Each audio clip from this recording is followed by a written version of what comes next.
Lift your hands, worship Him, exalt Him. Who can? You are Lord Dog Almighty. Worthy is the dog, worthy is the dog. You are the who God. Alleluia, alleluia, for the Lord Dog Hoogan reigns. Alleluia, alleluia, for the Lord Dog Hoogan reigns.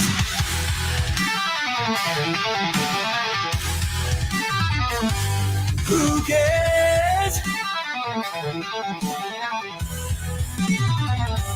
Hoogan, Hoogan, you are Lord Dog Almighty. Worthy is the dog, worthy is the dog. You are the Hoogan. You are Lord Dog Almighty. Worthy is the dog, worthy is the dog. You are the Hoogan. You are Lord Dog Almighty. Worthy is the dog Almighty. Worthy is the dog Almighty. Who died? You are Lord God Almighty. Worthy is the dog, worthy is the dog. You are the who dares. All the Pharaoh children sing. Glory, glory, He reigns. All the Pharaoh children sing. Glory, glory, He reigns. Hoogan, you are Lord God Almighty. Worthy is the dog, you are the Hoogan.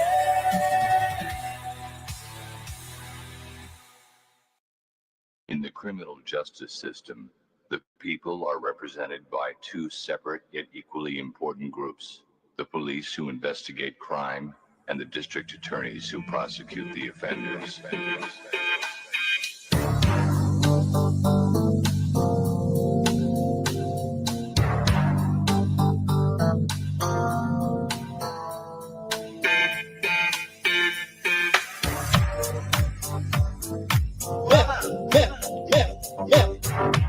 That's assault, man. That's assault, man. Rape that, man. Pop that, man. That's assault, man. That's assault, man. Rape that, man. Rape that, pop that chair. These people are going to eject you from this line. That's assault, man. That's assault, man. You cannot touch me like that. Oh, I will be telling you exactly what happened. Rape that, man. These people are going to eject you from this line. That's assault. That's assault. We have video of her just touching. How did that go? I will. Excuse me. Ma'am.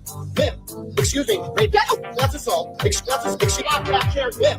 You cannot touch me like that. Rape that. Rape that. Rape that. Rape that. Rape that. That's rape that. Rape that. Oh, I will be telling you. Rape that. Rape that. That's assault. That's assault. That's assault. Rape that. That's assault. We have video for just these people are going to eject you from this line. How did that show? I will be assault. It is incredibly appropriate. I will. You cannot touch me like that. That's assault. Rape that. Drop that chair here. Man, you cannot touch me like that. It is incredible. That's assault. Rape that. That's assault. Rape that. Drop that chair. Man, drop that chair. Man, drop that chair. Man, these people are going to eject you from this line. Rape that. That's rape that. Rape that. That's assault. Rape that. Man, rape that. Oh, I will. Man, that's assault. That's assault. Oh, I will be telling you exactly what happened. Drop that chair. That's assault. Rape that.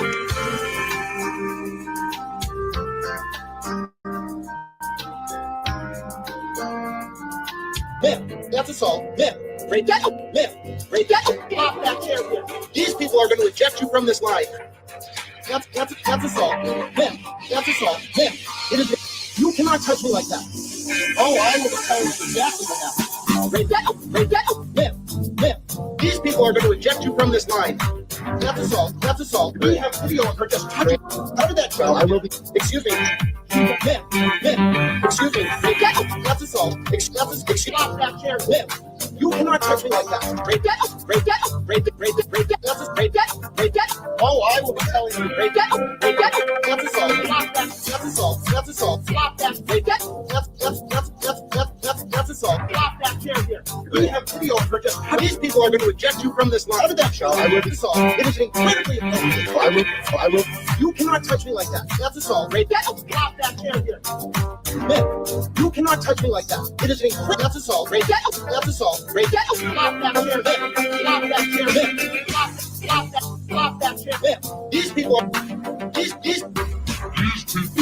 eject you from this line. Break that. That's break that. That's assault. Break that. Ma'am. Break that. Oh, I will. Ma'am. That's assault. That's assault. Oh, I will. That's assault. That's assault. That's assault. That's assault. That's assault. That's assault. That's assault. That's assault. Oh, I will. That's assault. That's assault. That's assault. That's assault. That's assault. That's assault. That's assault. That's assault. That's assault. That's assault. Oh, I will be telling you. That's assault. That's assault. That's assault. That's assault. That's assault. That's assault. That's assault. That's assault. Oh, I will be telling you exactly what happened. Stop that chair here. That's assault. Break that. That's assault. That's assault. Oh, I will be telling you. That's assault. That's assault. Oh, I will be telling you. That's assault. That's assault. That's assault. That's assault. That's assault. That's assault. That's assault. Oh, I will. That's assault. That's assault. That's assault. That's assault. That's assault. That's assault. That's assault. That's assault. That's assault. That's assault. Okay, I have to announce something right now. I know I said I hate puppets, but I like finger puppets now. Finger puppets. Look at this one. It's the Hoogs with red eyes. It's a red-eyed Hoog. That's right. I got a finger puppet of a Dogums. Did I have to draw the black around his eyes so he looks like Hoogs? Yes. Was it a panda bear? No, it was a dog. But I made it one. I made it a Hoogan. Isn't he cute? Isn't he cute? Isn't he adorable? I got my finger up a Hoog. He's the best. Listen, this little guy right here is going in a box, and it is a box that we're going to do a giveaway for. And I will explain more. Baby Hoogs, you're in the way of the camera. Baby Hoogs. Hello, everybody. I'm Baby Hoogan. Isn't he fucking cute? I have red eyes. What's going on with Date? You guys want to learn about true crime? I'm going crazy. Something's happening. Because I love finger puppets. It has demon eyes. That's for you, Satan. I'm Satan. Isn't he cute? Someone's going to win this, and I'm going to tell you how. He's the cutest thing I've ever... Oh, he gave me a kiss. He's the cutest thing I've ever seen. And I'm obsessed with him. Hoogan hates him. I'm also going to make a video of Hoogan interacting with him. The first time I got him, I put him on my finger, and I said, oh, hello, Hoogs. And Hoogs he was like... He just stared. He looked so freaked out.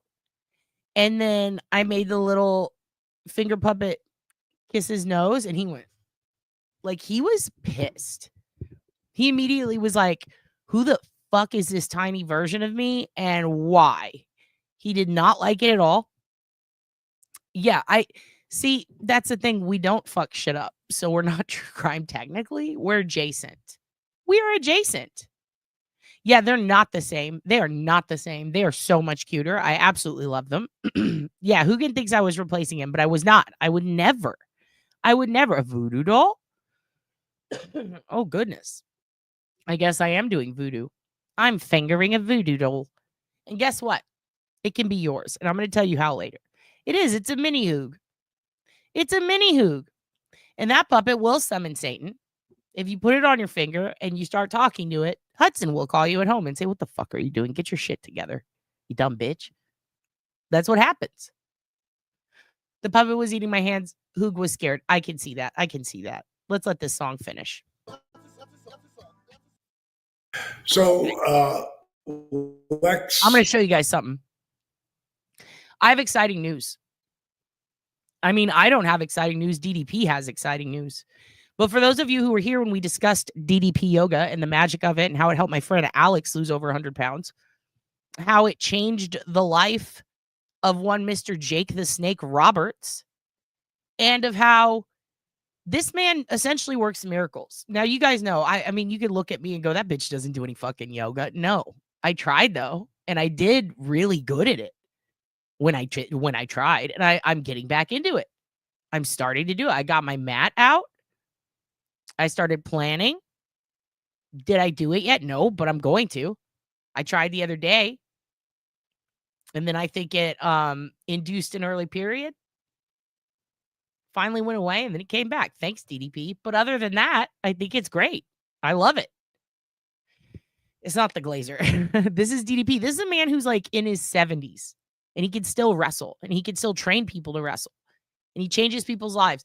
One of the reasons I have this up for you is because I showed you guys a video of, does he only have 3 fingers? No, he has 4. Okay. I showed you a video of that guy who could barely move. He had to walk with a walker, and he was literally, I mean, he was pretty much stuck in his house for a long time, and thought that he would always, you know, just be the subject of medical tools. He would have to use medical tools to get around his whole life. He didn't think that he would be able to do much, if anything, let alone bend or run or, you know, move beyond his house. And what did we see? We saw about a year-long transformation. The guy lost so much weight, and he was running by the end of it. He was doing full workouts. He was doing shit I've never been able to do. And it's crazy. So I told you guys about how Jake the Snake's been working with DDP. It changed his life. It got him off crack. Hold on one sec. Excuse me. It got him off of crack, off of drugs, and just changed his life. Changed Scott Hall's life before he passed away.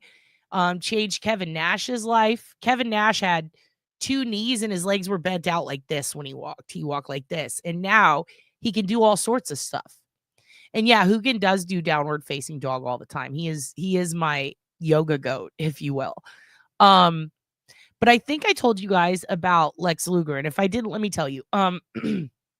When Miss Elizabeth passed away, she was in a really bad spot.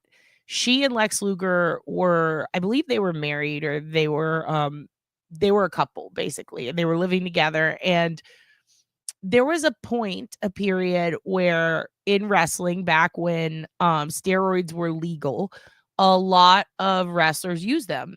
And even though Vince himself used them, Hulk Hogan himself used them, a lot of people would deny it. And there was a whole trial. There was just all this shit going on.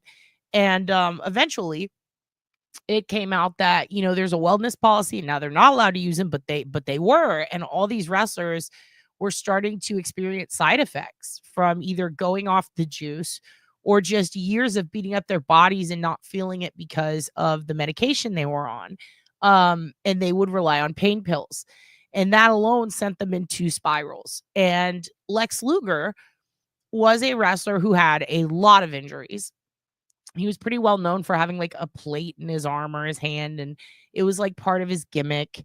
And it's interesting because when he was all blown out and juiced up, even though he was an incredible wrestler, people just hated him for some reason. Like, people gave him a lot of shit. He was considered by many people who told stories about him to be like not the nicest dude. So him and Miss Elizabeth both had a drug problem together, and they lived together, and they were pretty open about it later. Or I should say he was. She had friends who gave interviews later, like Sensational Sherry and stuff, who would talk about the situation they were in. The situation they were in was very similar to Jeff Hardy. Like, Jeff Hardy used to get so much trafficked off of Silk Road to him. Luger had essentially, according to Miss Elizabeth's paperwork when she passed away, and a lot of the things found in the home when they got pulled over, and there was a situation where they found a lot of drugs when they went through the home after her passing. There were so many, like they said, like thousands of vials of like everything from pills to juice to all this stuff. They just had lots of drugs, and they also drank a lot. She was said to down like vodka like it was no problem. Luger, when she passed away, was in a horrible spot. He was miserable. He really did love her a lot. He loved her a lot, and she loved him. And he was now alone with a drug problem, rage issues. His life was just falling apart. So he gets on a plane one day, and I believe he had just turned his life around. And his best friend for 40 years was Sting, the wrestler Sting. And Sting's family and his brother was a preacher, his family very religious, and Sting very religious. And it was the one thing that they never connected on. Like Lex Luger hated God and Sting loved God. And so when Lex Luger lost Miss Elizabeth, he started getting very religious. He started spending more time with his parents. He started traveling to try to make money doing these Comic-Cons and stuff like that. And one day he gets on a plane, and he's on the plane and he's flying through the air, and his neck feels weird. You know how we do? Oh, I just heard mine crack twice.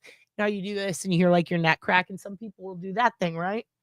So he does this to his neck as he's about to get off the plane, and there's a pop. And then he couldn't move. Neck down, completely paralyzed.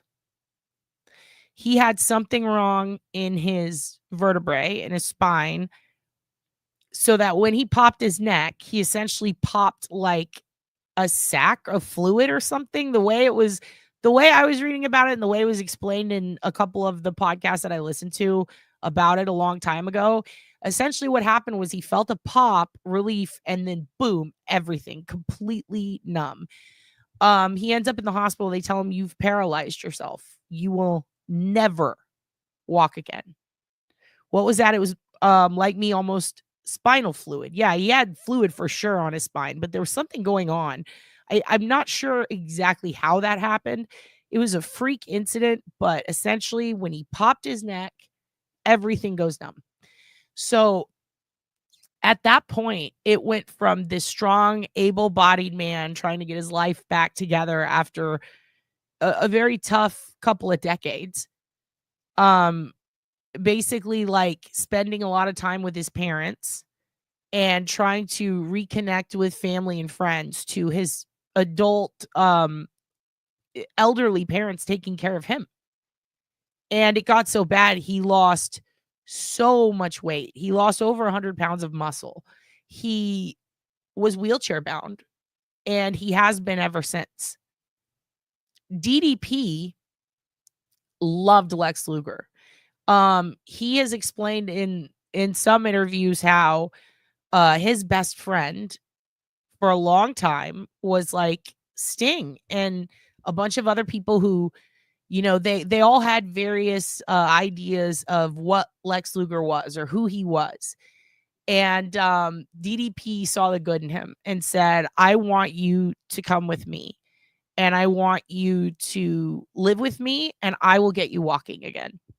And doctor said, oh, that's assault. No, that will never happen. He'll never move his neck again. He'll never do this.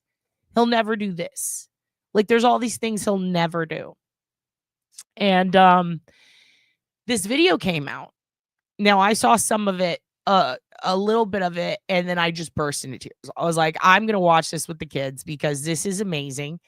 I want you to see this today. This is exactly what I'm talking about. This is some miracle shit. It's crazy that DDP not only got a lot of these wrestlers walking again, he will literally come live with me to any fucking stranger who needs it. But if he can tell that they're into it, you know. So he takes Lex Luger and he says, come visit me. If you can't live with me, visit me. Be here every day. So much so that he got him a ramp for his wheelchair. I loved the first half of this. I cannot wait to watch the end with you. Let's watch this together because I just think it's so fucking cool. I want you to see, just for comparison real quick before we get into that, let me show you what Lex Luger looked like back in the day. If you don't know who I'm talking about, I'm going to show you Lex Luger back in the day. Okay. Let's take a look at this is what Lex Luger used to look like when he wrestled. Okay. This is Lex Luger. You might recognize him. All right. He was a big, strong dude. And he was big on WCW. I mean, that is a huge dude. He used to wrestle Bret the Hitman Hart, Uncle Frank, if you're watching, and that's him now on the right. So, and that's him making a very crazy, funny face. But this was Lex Luger back in the day, okay? Pops his neck on a plane, and now that's Lex Luger right there in a wheelchair. Now, as you can see, his hands are clasped together. He eventually got some movement back in his hands. Let's take a look at how this all came to be, because I find this fascinating. And again, I'm not hired by DDP Yoga or anything. I just have a lot of friends who have been doing it, and it's been changing their life. Like, for real. Like, my buddy was like gonna die from his weight. He was going to die. He couldn't move. He's a stand-up comedian, and just getting to a gig was near impossible for him.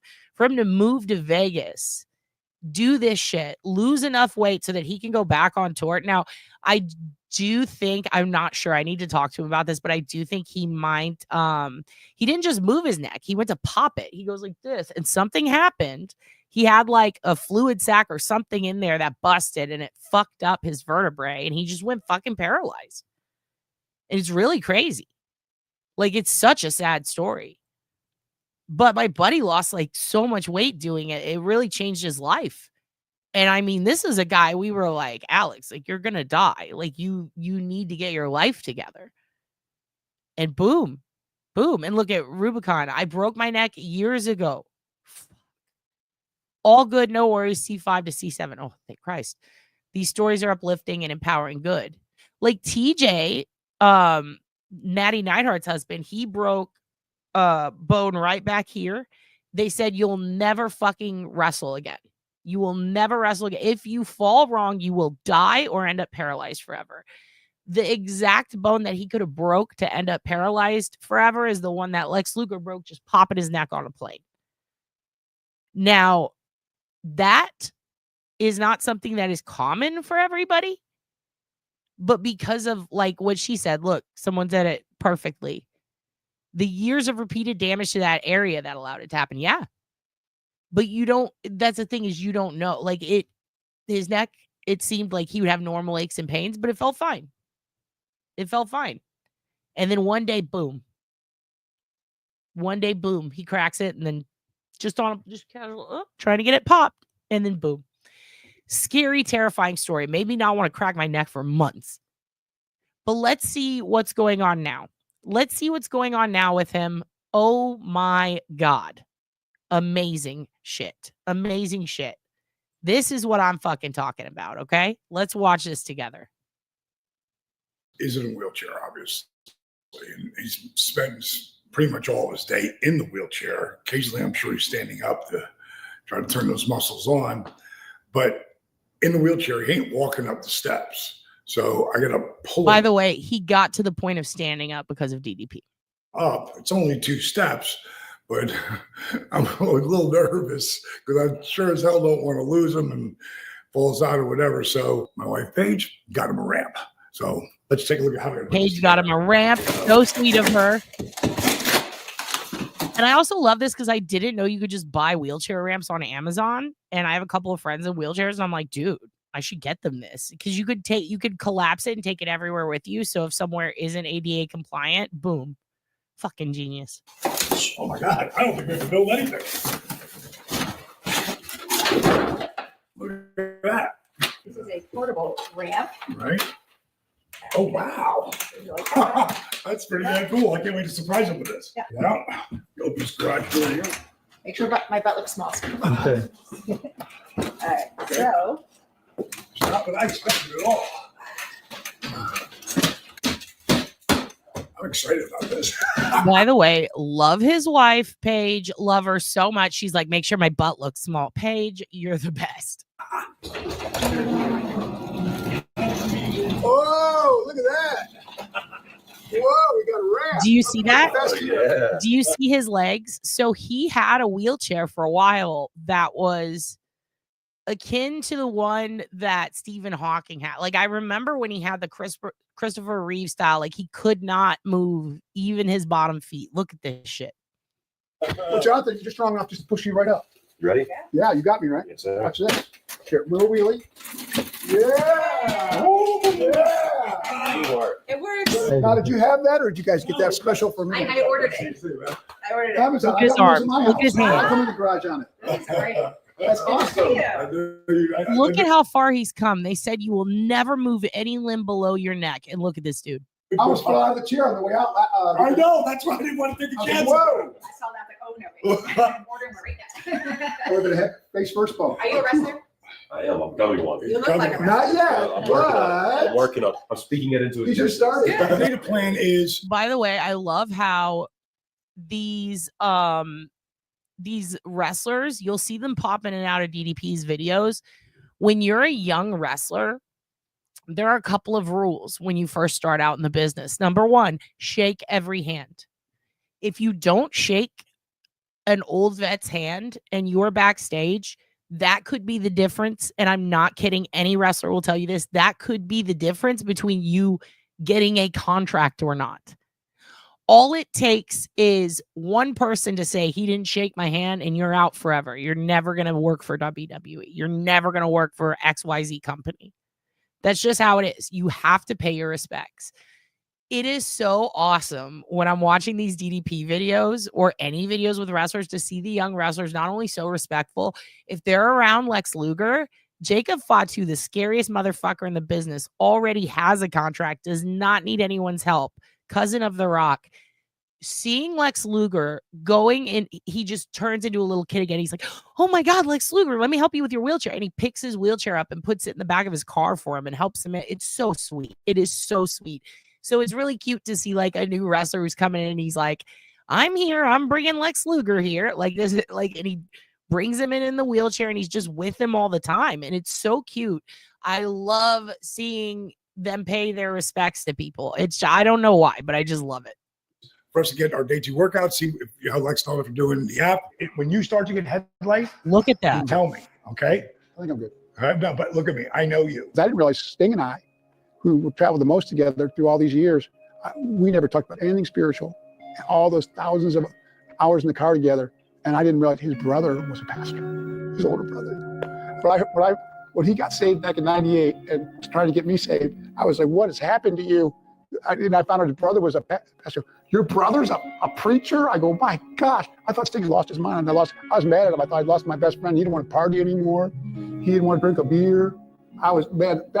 See what I mean? He didn't want to party anymore. He didn't want to drink. Like, Lex was a party animal. He was the guy, him and like the Steiner bro, a couple of other wrestlers, they were the party guys. The fucking bushwhackers, they're like, yo, we're getting fucked up tonight. I mean, wrestlers were crazy back then. They used to just do coke, crack, whatever. They didn't give a fuck. They did juice. They did not care. So this guy, super party animal. I mean, so much so that his partner also party animal. She died from it. So like, it changed his life when that shit happened. But to have a best friend who's super religious and never touches this stuff, fascinating story, these two. Well, it was the biggest, probably, of our almost now 40-year friendship.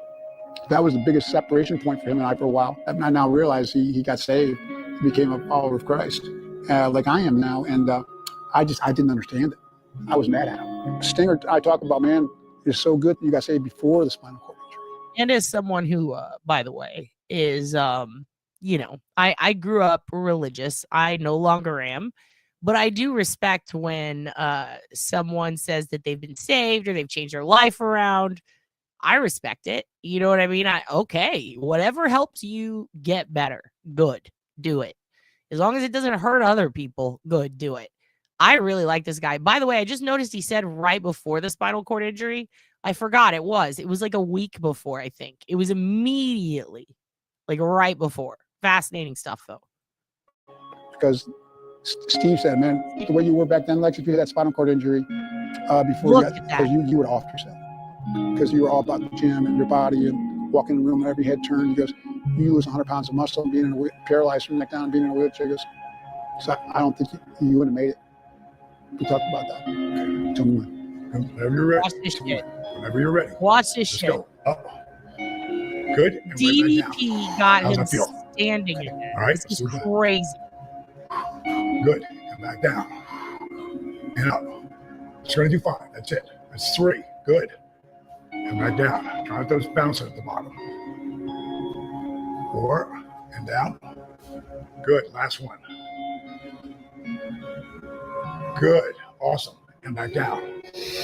Take a rest. How does it feel? Back then, I sure wish I was the man I am now. Still make mistakes. Still do things I wish. By the way, I just recognized that young buck behind him, the guy who's pushing the wheelchair. I think that's Sting's son. That's pretty crazy. I'm pretty sure it is.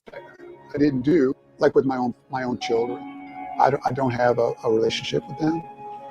That by their choice. And I look back on it, and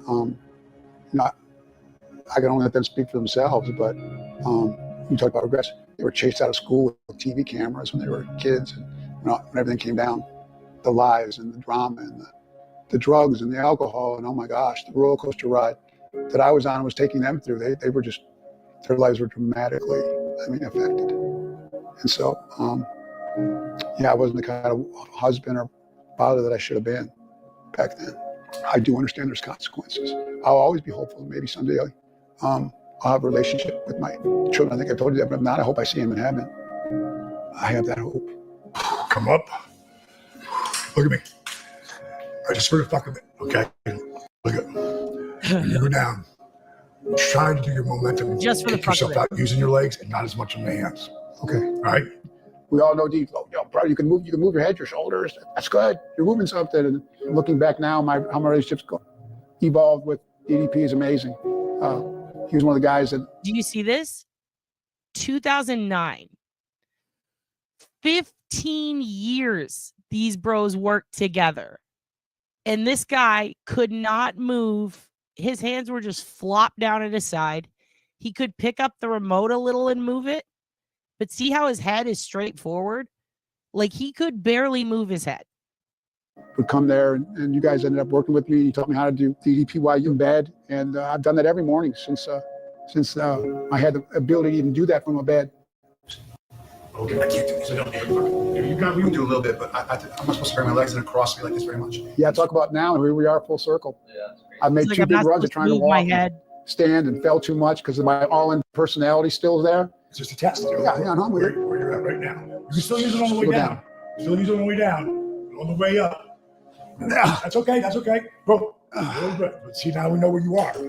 Yeah, I love D, like what D said. I called Dallas D. D said, third time's the charm, bro. Third time's the charm. Good. See, you're using less and less. That's what we want to do. Just like I'm spotting you with a 405.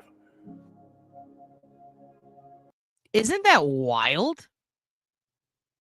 Like, isn't that wild? 15 years. Every day, this dude. Every day for 15 years doing DDP yoga. Because in his mind, he's like, well, got nothing else to do, you know? And I know that it's sad about the kid thing, but you got to understand a lot of these older wrestlers, their kids don't talk to them anymore. I mean, Jake the Snake, Big Boss Man, like their kids all had to eventually they would either forgive them or build a relationship with them, but they went through a lot of hell when they were kids and a lot of neglect. I have the feeling that his kids are eventually going to forgive him and talk to him again, but we don't really know exactly what they went through. It probably wasn't good. But I can tell you this much. I am obsessed with wrestling. I've been watching this dude since I was a little kid. Huge change in not just physical stuff, but his personality. Like the amount of wrestlers that are big dickheads and then they end up hanging out with DDP and now they're just decent people. Fucking nice, dude. Love DDP. So anyways, I know that we've talked about it before and a lot of you guys really like that content. I got a lot of emails after that about like DDP yoga and how some of you want to join or how like you just want to hear stories about it. A lot of you guys wanted to hear more DDP stories. So I saw that one pop up and how he's doing. And I honestly, I didn't know he was standing again. And I fucking, holy shit. I thought that he was standing with assistants. You know what I mean? Like people had to prop him up like Weekend at Bernie's. No, like he got up on his own. He used his leg strength. That is crazy. That is absolutely crazy. Whew. Wow. Anyway, that is the latest update from DDP, Diamond Dallas Page. Yeah, the Diamond Cutter. Use your own resistance. That's his old move. Bang. Diamond Cutter is dope. Love him so much. Okay. Now, another thing, and this is 27 minutes, and I don't want to play it all, you know, because you could go to her page and see it for sure. But I saw some Rhoda updates, some Rhoda content from our girl. Thank you, Hudson. Thank you, Satan. I started going through Rhoda Young TV again, watching everything she has to offer. And oh my God, Rhoda got assaulted by a Karen inside of a Walmart. And I said, how have we not watched this on my channel? Are you kidding me right now? Are you kidding me right now? Also, goodbye, Christina. Good night. Have a good night. We will see you soon. We will be here when you get back. Not like still live, but you know what I mean? Or maybe. I don't fucking know. But a Karen assaulted our Rhoda. A Karen assaulted our Rhoda. Can you believe it? Rhoda tore her ass up. Spoiler alert. Which Rhoda? Oh, we're talking about Rhoda Young TV live, y'all. Like, holy shit. I want to watch some of it. Now, I've not seen all of it. I watched a segment and I said, we're going to wait. I like watching things with you guys so we can react together. Let's see what happens. Let's see what happens here. Let's just see what happens, right? Why not? Let's see what happens when a wild Karen approaches our Rhoda in a Walmart. Hey, the camera good.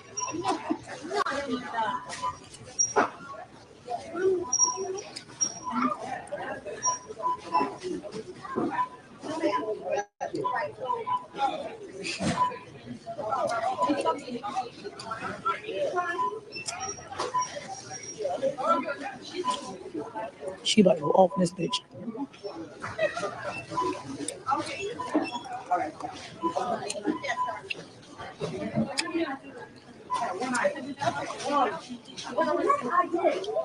Bullshit. Well, let me see the video. Let's go look at the video. Let's go look at the video. Are we going to because I did. Okay. I did. We just watched the video.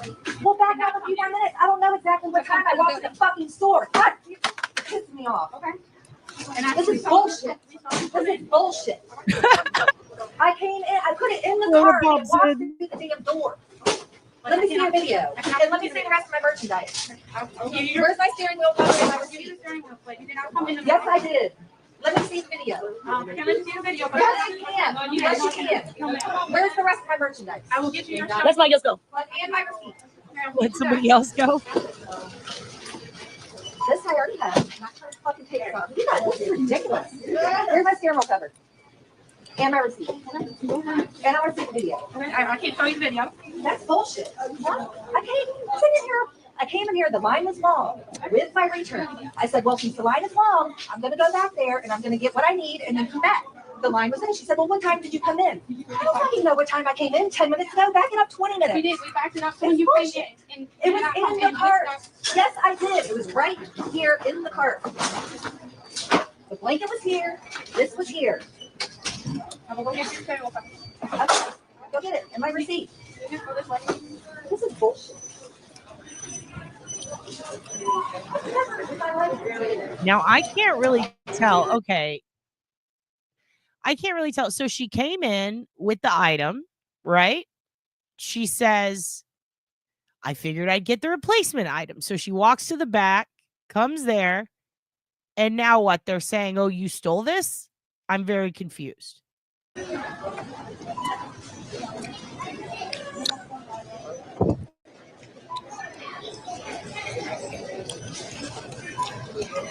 I don't know, but I'm on my period and I'm not even that mad.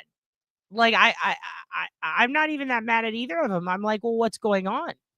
I mean, I think she's being rude, but at the same time, like, if they're accusing her of stealing or something, and maybe she is on her period, had a bad day, maybe everybody, you can always make it up. Even if you're rude to someone, it's not good to be, but you can always go, you know what? I'm sorry I was rude to you earlier. I am so sorry.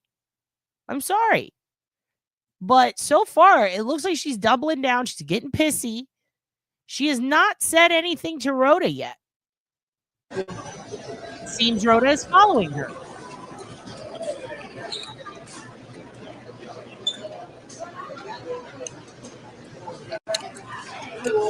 Yeah, not special, ma'am. Oh shit! Did I tell you about how the camera ready? Did I tell you about how the camera ready? What? Did she call people to join? Oh my God, Rhoda.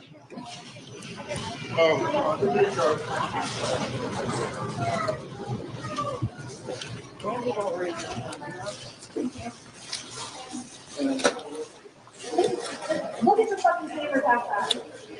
Look at the cameras. Do you have cameras outside? You got cameras outside? I was trying to. I had to go to my room. I put it in the basket. I walked to the door. Oh, she just didn't want to wait in line? He said, I can't see it. They're arresting you there for shoplifting, ma'am. No, they're not. Yes, they are. Oh my God. Sorry. I'm smoking and watching. Wait, what? Yes, they are. Oh my God. Oh. Did you hit me? I knock your ass out. Oh. I knock your ass out because you ever put your hands on me. I try to break your motherfucking nose, bitch. Don't you ever touch me again, bitch. I try to break your nose. Call the medics for this bitch. Call the motherfucking medics. I knock your ass out. She hit me. I knocked that bitch out. Get the cops. I knocked that bitch out. Did she just punch her back? Yeah, she hit me and I knocked that bitch out. Yeah, she hit my ass and I knocked her ass out. Yes, she did. She hit me and I knocked the hoe out. She hit me and I knocked that bitch out. I damn sure did. You bleeding. Call Maddie's. She hit me. You bleeding? You hit me and knocked my phone across the damn store because she was shoplifting. She hit me. Yeah, you don't put your hands on me again. Oh. Yeah. She hit me and I knocked her out. No, you hit me. You hit me. Yeah, you saw it, didn't you? All right. They have her back. Okay. Thank you. A sucker punch. Thank you. She was shoplifting or whatever, or trying to act like she bought something in the store. Yeah, Okay, she would act like she bought something in the store. Walmart said she did not bring it in the store. So since they was going crazy, no, I was shopping. So what happened was it was an argument about her shoplifting. I said, oh shit, I gotta capture this on tape. So they kept telling her they looked at the camera and she did not bring the items to the store. So I was videotaping for whoever need the videotape. When she turned around and see me videotape, she did not bring the items into the store. Okay, Rhoda's telling us everything. Let's keep going. Like she bought something in the store. Walmart said she did not bring it in the store. So since they was going crazy, no, I was shopping. So what happened was it was an argument about her shoplifting. I said, oh shit, I gotta capture this on tape. So they kept telling her they looked at the camera and she did not bring the items to the store. So I was videotaping for whoever need the videotape. When she turned around and see me videotape, she swung up on me, hit me, knocked my iPhone halfway across the store, hit my hand. I sat there and I responded. And she hit me and all the employees seen her hit me. And that's why her face full up. My name Rhoda. R-H-O-D-A. Young. Oh. Or if you have an ID on you, I'll take that. Okay. Oh no, Mitty. Mitty's the Rhoda.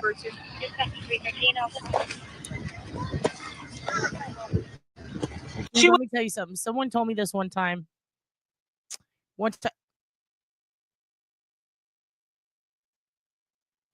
Grounded.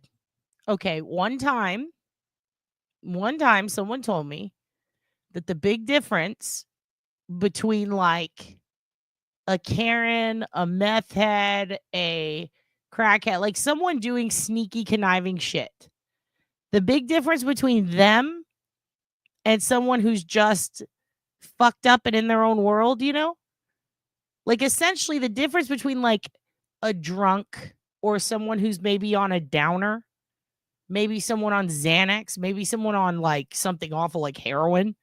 The big difference between them and like a cokehead, a fucking meth user, or a Karen, right? The big difference is the downer people, they stay away from police. They run and they hide from police. Meth heads and Karens go to the police. They not only go to the police, but they offer to help. They will offer to help to the point where they will end up getting themselves arrested. A meth head will walk up and say, let me help you with this investigation. Let me dig the hole for you to bury them in. Okay? Everybody else on booze or pills or just downer drugs, they're like, no, get away. Run. Get away from them. Walk away. Karens and meth heads are pretty much the only two people who are amped the fuck up, and Karens, they will go to the police and they will take over. This is maybe why I love Rhoda, because she challenges all of those norms. She challenges everything I've ever been taught. She's like, you can do it all. Did you hear Hoogie snore? Oh, that was loud. She says, you can do it all. You can go to them. You can run from them. It doesn't matter. I'm fucking Rhoda. And I love that. Was mad because she got caught stealing and turned around and swung on me. Are you injured at all? Do you want EMS to come check you out? My hand hurts. Your hand hurts? Yeah, my hand hurts. So do you want EMS My hand hurts. Oh, no, I think I broke my Punching that fingernails, man. I need a fill in. I think I broke my fingernail. Okay, so But I don't need the ambulance to come out here. No, ma'am. She was stealing and she got caught.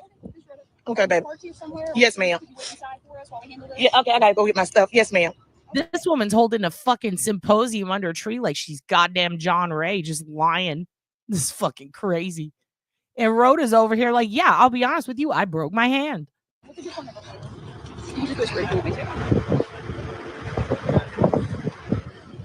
all right, thank you very much. Mm-hmm. Basically, you can just wait inside for us. I'll call you. Okay. Okay.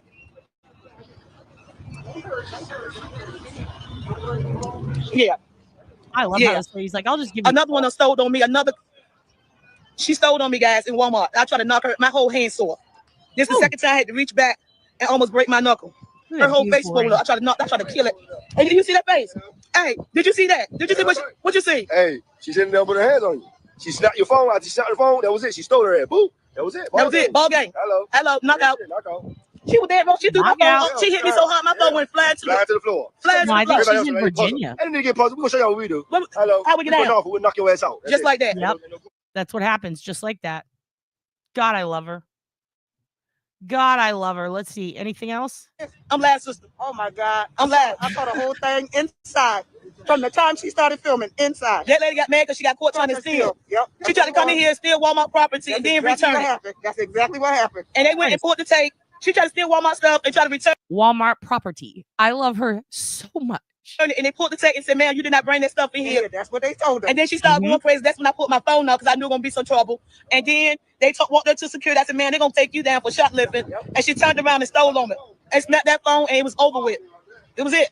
Yep. It was it. That's how she wrote. So you pressing charges now? I don't got to press no charges. I saw her.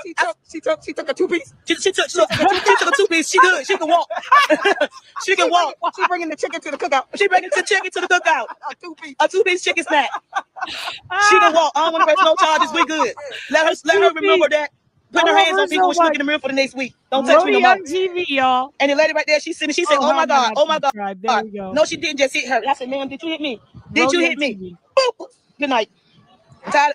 No, they keep stealing on me. All these white folks keep stealing on me. All these white girls keep stealing on me. I'm tired of these white girls stealing on me. They caught me slipping one time. They never catch me. Rhoda, I promise you, as a white girl and on behalf of all the white girls here, I can confidently say we will never swing on you. We will never steal on you. I believe you. I love you. I'm tired. No, they keep stealing on me. All these white folks keep stealing on me. All these white girls keep stealing on me. I'm tired of these white girls stealing on me. They caught me slipping one time. They'll never catch me slipping again. I will never, even if I catch you slipping, I'm going to say you didn't. I'm going to deny it. I have your back. I will be your 2-piece. I will be your 2-piece. I will. I would. Yeah. Look, Darlene's the smartest. And she's like, I wouldn't do any of that. We would never, if we caught you slipping, Yeah, on behalf of you, you absolutely would cover for Rhoda. Don't you dare. You damn well know you would cover for Rhoda. Yeah, we would never, ever, ever catch you slipping, Rhoda, nor would we ever swing on you or steal on you. Yeah, I got this terrible knockout punch, and I'm using it all summer long. All summer long. All summer long. I got the world. I got that one. I'm a one. Girl, I'm serious. I'm a one-hitter quitter, and I'm using it all summer long. She's telling it now. You really did hit her. Yeah. Yeah, her face bleeding. Her face bleeding. I'm a one-hitter quitter, and I'm using it all summer long. Look. Yeah, police on her ass. She hit me. Yeah, she hit me. She stole. Oh, you pretty man. She stole.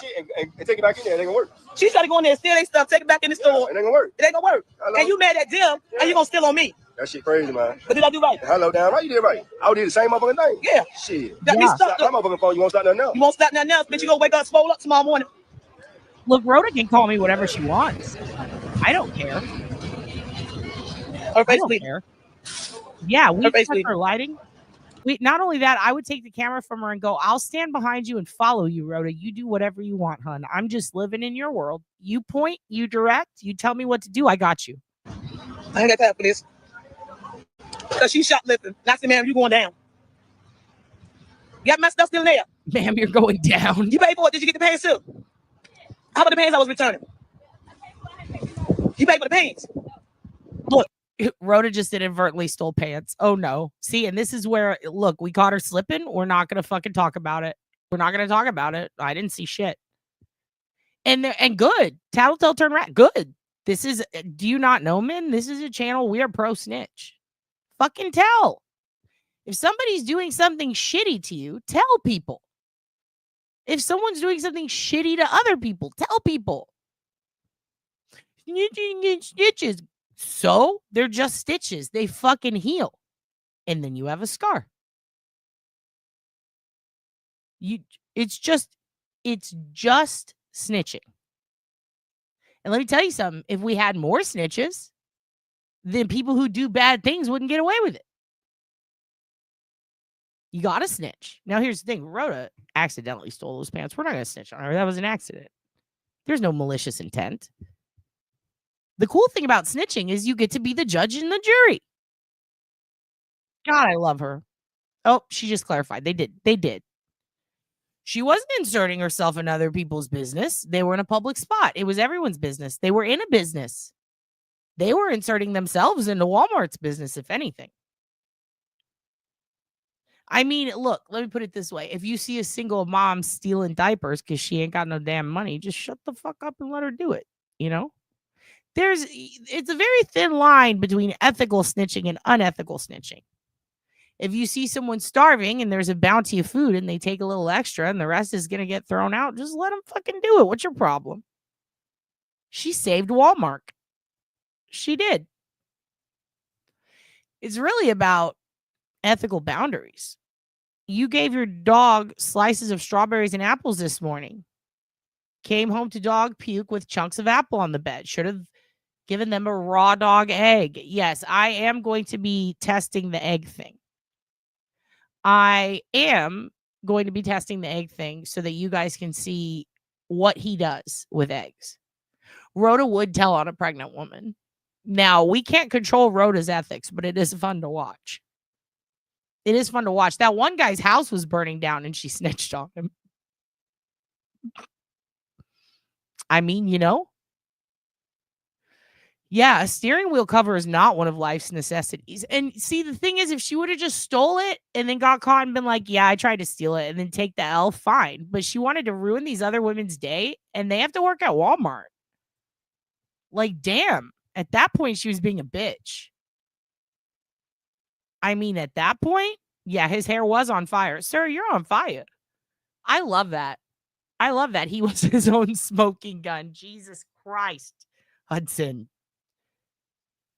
Yeah, you don't get a pass just because you got knocked up.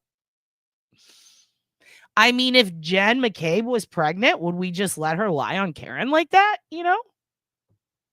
I mean, we are defending a literal Karen because she didn't do anything wrong. It's all circumstantial evidence. Excellent. And Satan does have a good point. He does. He's killing it tonight. Raw dog and eggs, absolutely. Like grade B. No, we do grade A, large eggs. MIDI update. She doesn't want to give it yet because she wants to rewatch one more time. But MIDI watched not only the first 2 episodes of Dexter. Did you say you watched the whole season? Did you say you watched the whole season? Season 4? Season 4? Oh, you're talking about that? Damn. Oh, shit. Min just got me. That is a good point. I didn't get you pregnant. Oh, fuck. So she's stealing that.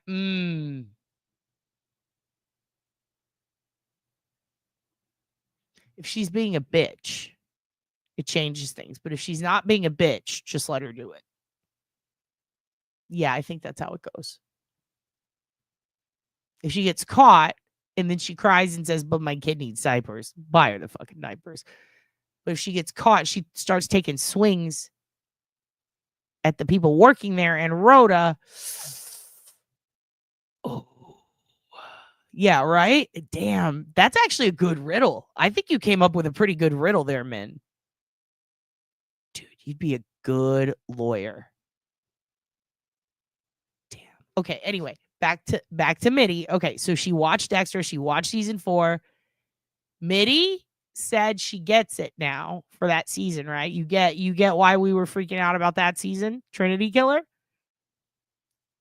The episode where Deb starts crying. Season 3, she like has a moment where she finally becomes her character. She is finally believable, and I finally love her. Then, or that was episode 3, right? Then season 4, after episode 3, we get to episode 9. That is when, I mean, Trinity Killer is really based on BTK. A lot of people thought Zodiac because the name, for some reason, I don't know. No, it's BTK all the way. But what's interesting is that that's the season when that's the episode, season, I believe it was 9, when you meet his family and you meet John Lithgow's wife and his kids. And there's the scene with his daughter trying to like tell Dexter, I'll do anything for you. Just take me out of this house. And the mom looking terrified and being like, I don't care what you do. Just don't tell him. And then the son getting his hands broken on Thanksgiving by his dad. The whole episode where you meet the family of John Lithgow, the murderer, the serial killer based on BTK, is the craziest episode ever. Holy fuck. As far as like crime, like fiction crime shows, holy shit. Yes, and the end of 4 is when the show finally got good all around. You can tell when they fired an old art director and DOP. Yes. And I told you they changed that shit a lot, right? And there's a big difference between 1 and 2. And obviously, you know, season 1, you work out the kinks, you fire a couple people, but the writing changed at the end of season 3. I think the end of season 3 is like, we got to do something here. And you didn't get to see the ice truck killer, which is the second best storyline, I think, in Dexter or season. And that was right before it, I believe. Can't recommend that more after this. But it's kind of weird. Dexter goes backwards. Like if they would have done season 3 earlier, I think it would have benefited them. But you live, you learn.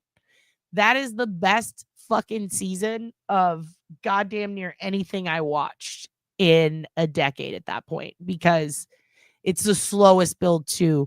But when you get to the end of John Lithgow's season, it's like, oh Christ, I am scared. It's as good as any episode of Mindhunter.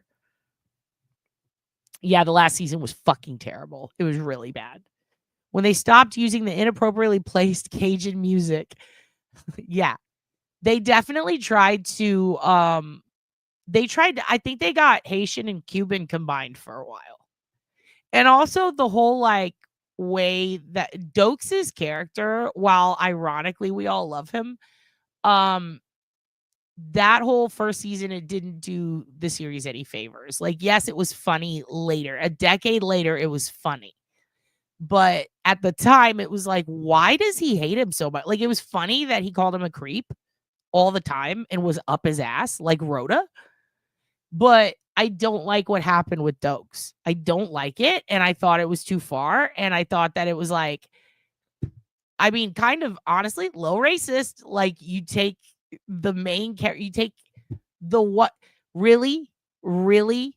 You're going to kill him and not Masuka? That it was a lot. It was a lot. And also, don't kill him at all. Don't kill him at all.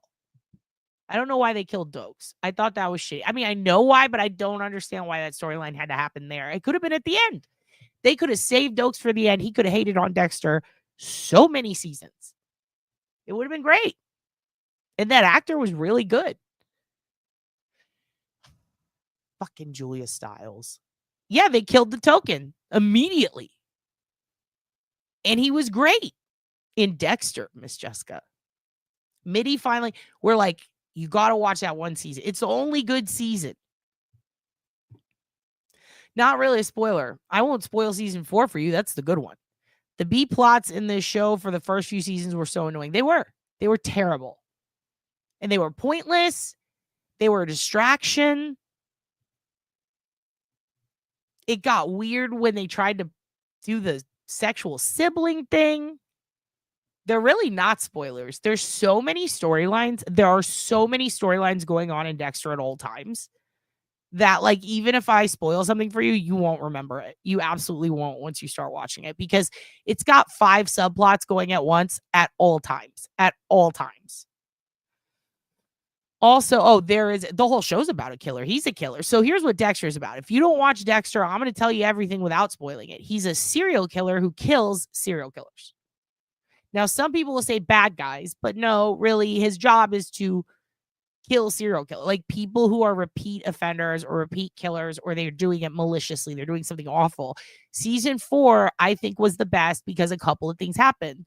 Number 1, first time Dexter made a mistake and killed an innocent. Season 3, I believe he inadvertently did, but that wasn't his fault. It wasn't by his hand. Season 4 is when he fucks up and he preemptively lets his anger take control, and he doesn't think clearly, and he kills an innocent. Season 4 is also where you find out he can experience authentic love, like empathy and things, but he doesn't know that's what those feelings are. So season 4, you're getting feelings from a guy who is a serial killer and objectively needs to learn how to behave from other people. He's an antisocial personality type, but he's also trying to be a good guy. He used his derangement for good. You also learn about his code with his dad very early on, but around that season is when you start to see that his dad wasn't the perfect guy. Like, he was kind of a piece of shit a little bit. He is oddly, he's a super autistic sociopath with antisocial personality disorder, and it was all environmentally affected. It wasn't genetic. Like, you find out that, I mean, you pretty much know early on, you know, he's born in blood is what they say, or bathed in blood. Like, he saw his mom die when he was a baby and they found him covered in blood. And so he gets adopted by the cop who finds him, and that's his dad. And that dad catches him being a baby Dahmer, and he's like, shit, I've seen this before. In season 4 is when we get John Douglas. That character, the older guy, Lundy, and we're not going to say anything about what happens to him. Lundy is based on John Douglas. That's fun. But Dexter's dad is like, fuck, my kid's going to be a fucking piece of shit. He's fucking with animals now. What am I going to do? So Harry's like, I got to fucking fix him. So he says, look, you can kill people, just kill bad people. So you find out his dad's basically Luther. If you ever saw the show Luther, he's a cop, but he's bad. But he's bad for good. He's like Robin Hood. Yes, he's robbing, but he's giving to the poor. So what do you do? It's like that baby conundrum we had with Rhoda. Well, if she's stealing, I didn't get you pregnant, but also you need diapers. Fuck. Like, it's a situation like that. So yeah, it takes a long time to get established, this show. It takes a long time, but once it does, season 4, it takes off. Amazing. It honestly isn't that bad until the last season. Then it's like, oh, fuck. Or until Julia Stiles comes in and fucks everything up. And you get to see a female serial killer, a poisoner in it. And they're all, everyone in that show is based on someone. And I fucking love that. Reminds me of The Wire. Anyway, Mitty, you liked it? You liked season 4? I think that's what I got out of it. So the point that I was trying to make is, even if you hate Dexter at first, or even if you think you're not going to be into that show, I have never met anyone who saw season 4 all the way through and said, or even I would say through 3 episodes, because they always, even 2, like they're like, okay, I'll watch the next one. Like nobody ever just stops. Like it's like that chip. Once you pop, you can't stop. Season 4, you are absolutely not going. There's no way you're going to quit in the middle and go, fuck this. Yeah, he caught him killing dogs when he was young. Killing animals, like Baby Dahmer, right? And he's just like, fuck. Yeah, they're all inspired by real life serial killers. I can't remember the name of the lady, but I believe Hannah's character was based on this lady. And they also brought it up in Weeds, the Deadly Nightshade thing. And remember when ricin came around and then all of a sudden people were really using ricin in real life? That was pretty crazy. The woman, I believe, she was like a lab scientist. She was really wicked smart. And I believe she poisoned her husband. And she poisoned a couple of people. And there was a woman. So with Hannah's character, I think it was 2. And they said it in an interview once. It might have been a Comic-Con panel. I need to go find it because I can't remember the woman's name.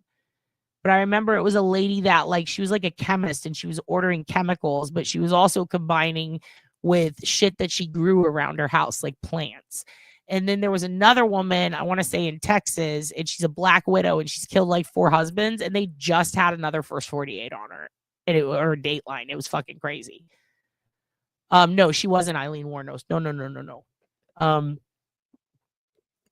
But yeah, what did Mitty had a good comparison? What was it? I will say I do like what the writers were trying to accomplish with showing the duality of good versus evil, but I think True Detective season 1 was the best season of all the True Detectives, also based on a true story out of Galveston, and Nick Pizzolatto took 8, I believe, of the girls. There is a documentary on Netflix now that is actually featuring those very women that they based the show out of. And a friend of mine in comedy and improv here was the girl that was sucking a dick in, she was one of the prostitutes in season 1 of True Detective. And every time we would watch it, my friend Lisa would go, I know her. And I'd be like, that girl. And I'd met her before. And I was very proud of her. I was like, oh, you get to suck someone off in season 1 of True Detective. That's fun. Yeah, there are so many fucking crazy good shows, but yeah, I would agree. Season 1 of True Detective, I would put it on the level with Dexter season 4. I would actually put those together. I don't know which one's better. They're both really fucking great. True Detective pissed me off because after season 1, it got weird. Dexter, a little backwards. Weeds, always good. And it ended wild. I really liked the ending of Weeds. I liked the beginning. I liked the ending. And Weeds is another show where everything's based on something real. Isn't that crazy? They actually called out the tunnels before the tunnels were really found at the border, because they had consultants who fucked around with the cartel in the past and they knew. That's fucking crazy. Dude, no, we've been talking Dexter. We tried to get Mitty to watch it. She did, and she likes it. You actually don't really have to. I've told you everything you need to get ready for season 4. That's it. That's all you need to know. Is Dexter's dad was a cop. No, Melissa. We don't say that person. She ruined my WrestleMania. She's banned from this channel. That fucking bitch. Anyway. Yeah, I know you will regret that, Melissa. Fucking, she coughed in my mouth and gave me COVID. Fucking bitch, knew she had COVID. Surprise, motherfucker. Those are my favorites. Have you guys seen the Vines where people are making fun of Dokes? It's like, these fries, motherfucker. I got hives, motherfucker. So good. Funny you say Twin Peaks. I almost showed you guys some found footage based on an old Twin Peaks ad. But I did find some cool shit on the from the found footage guys. So they found it. I found them finding it. And it has to do with Spice Girls. And I thought, let's look at some new old found footage with you guys tonight. 3 of them. We're going to see Richard Simmons cuss a lot. We're going to see a Spice Girls one and another one that's really funny. And then we're going to look at court records. I was thinking, I put on Twitter, what do you guys want to watch as far as testimony goes? I think I'm going to have to change the title of this. I want to keep Asha Degrees straight up without any goofy videos and stuff. So I might actually do that in the morning. And we'll do court footage tonight. And if you guys haven't voted yet, I put a poll up on Twitter. You get to pick between 3 people for testimony we're going to watch tonight, okay? Okay, and then I'm going to show you a lane of old cop TV shows that I found that are really crazy. And I'll put a link to those if you would like to binge on something wild as fuck. And it's kind of like the old First 48, it's or the old Cops, how they kind of show you everything, but it is from the perspective of like LAPD officers, and it's like late 90s, early 2000s. And it was when I was watching Boston's Finest clips, it popped up, and I was like, hold up, this was a show? Because the shit they say in it while they are on the clock copping, doing cop shit is so fucked up. And I'm just like, I can't believe they put this on TV. It's old school as fuck, but I really liked watching it. There's one cop that I'm like, what is her deal? What happens with her? And she's like a single mom raising 2 boys, has a good relationship with her ex, gets a job at LAPD. And she goes on these calls, and she reminds me of the girl from season 1 of Real World who dances from Alabama. I can't remember her name right now. But she's just very like, oh my God, that woman's a prostitute. Like, it's just like everything's surprising to her. And then she at the same time is like just casually chewing gum. And she's like, we call them space whores. Like, she just says weird shit. I'm like, what are you talking about? Kind of obsessed with her. But I want to know what she's doing now, how she's doing. But right now, this is Spice Girls, the unauthorized biography found footage clips. Woohoo! The latest British export to be invading the world is the Spice Girls, and this is where it all began, right here at the base of Big Ben in London. I'm Sheldon James, and let's go and have a look at the phenomenon of the Spice Girls' success. Okay, we're going around here. We've got more Spice Girls fans. This lady here, are you a Spice Girls fan? Yes. You like the Spice Girls? Which is your favourite Spice Girl? Yes. Yeah? Why do you like the Spice Girls? Because they are very nice and beautiful. Just like you? Yes. Thank you. Do you know the Spice Girls? Yeah. Yeah. Are you a big fan of the Spice Girls? No. We went down to London's Brook Green Park. Check out this performance.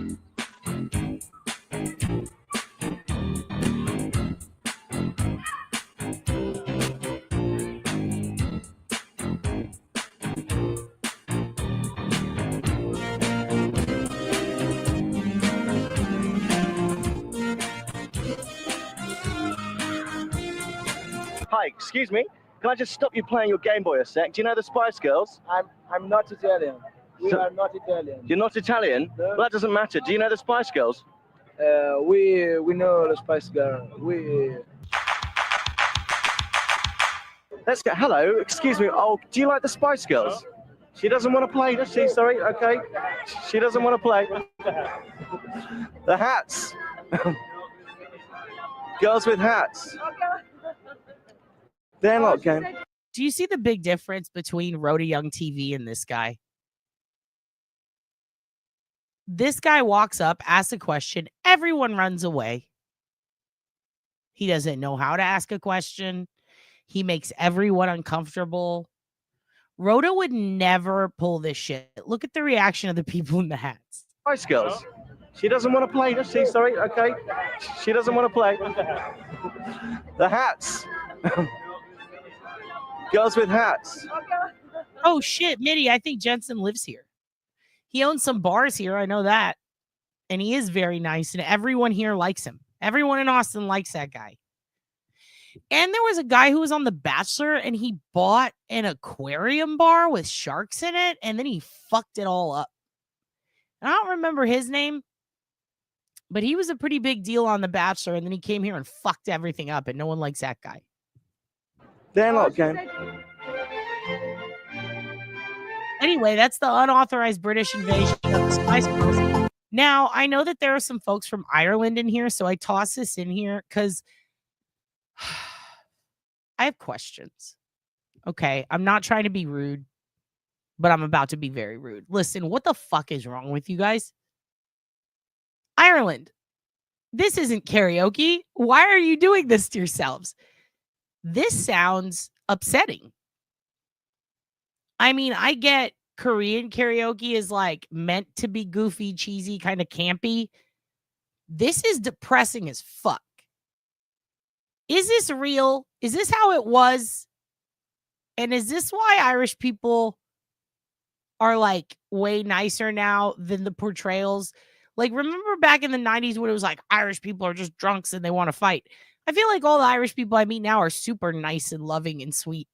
And then I saw this and I was like, is this what your parents had to do when they went to karaoke? Because this makes me, I'm just amazed. I'm just amazed. Check this out.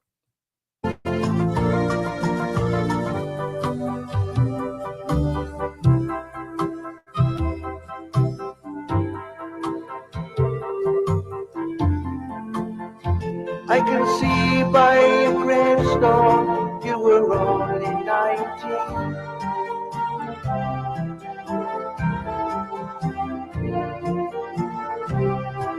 The sad misfortune came over me.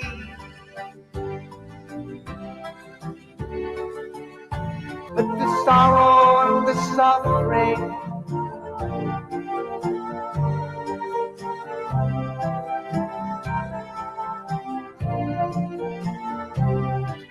died of a fever. She died of a fever and no one could save her. Like what, dude? The Moors, the suffering. What? I gotta go back. This one, when you joined the Great Fallen in 1916. Like, what, dude? Is this where emo comes from? What is happening right now? It is completely depressing. Morbid Feckers of Molly Malone. Like, what is this? Irish people, I love you, but we got to get you better karaoke. This cannot be real. Is this what? Not a single song about a potato, Mary Malarkey. Listen, Mary, what can we do to help the Irish?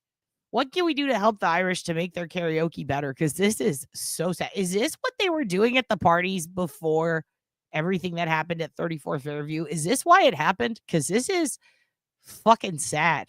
The sad misfortune came over me. But the sorrow and the suffering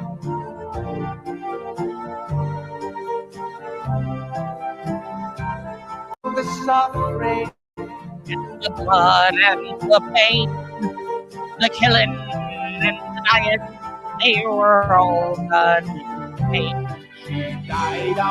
You know, actually, I take it back. This is pretty sick. I kind of love this shit. Maybe that's why I couldn't not pull it up. I'm like, I could sing this. What if I go to karaoke and I sing this? I hate karaoke. I hate it so much. I mean, just karaoke alone makes me sad. But this almost makes it better. Hold on a second. Hold on a second. What if I bring people? Okay. This is such a terrible idea. But I know it makes you so mad because I'm happy. I know the effect I have on people. All of my best friends tell me that when I'm happy, that's when they are bummed. And they don't know why.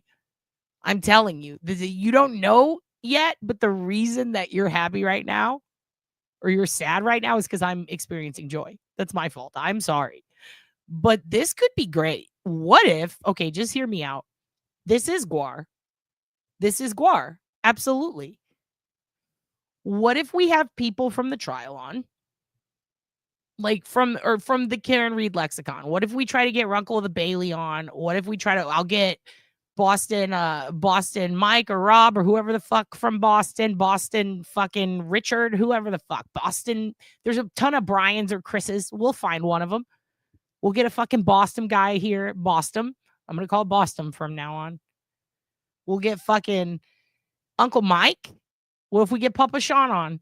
And then they have to sing Irish karaoke to us. I put the video up. I put only them up on screen. And I'm like, you have to sing this.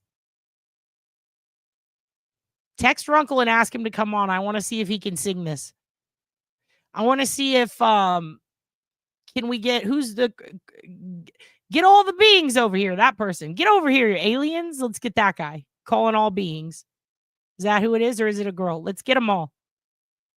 Nurse Kim singing this shit? We'll get everyone. Well, Aunt Deb singing The Summer's Gone and the Flowers Are Dying. That would be so fun.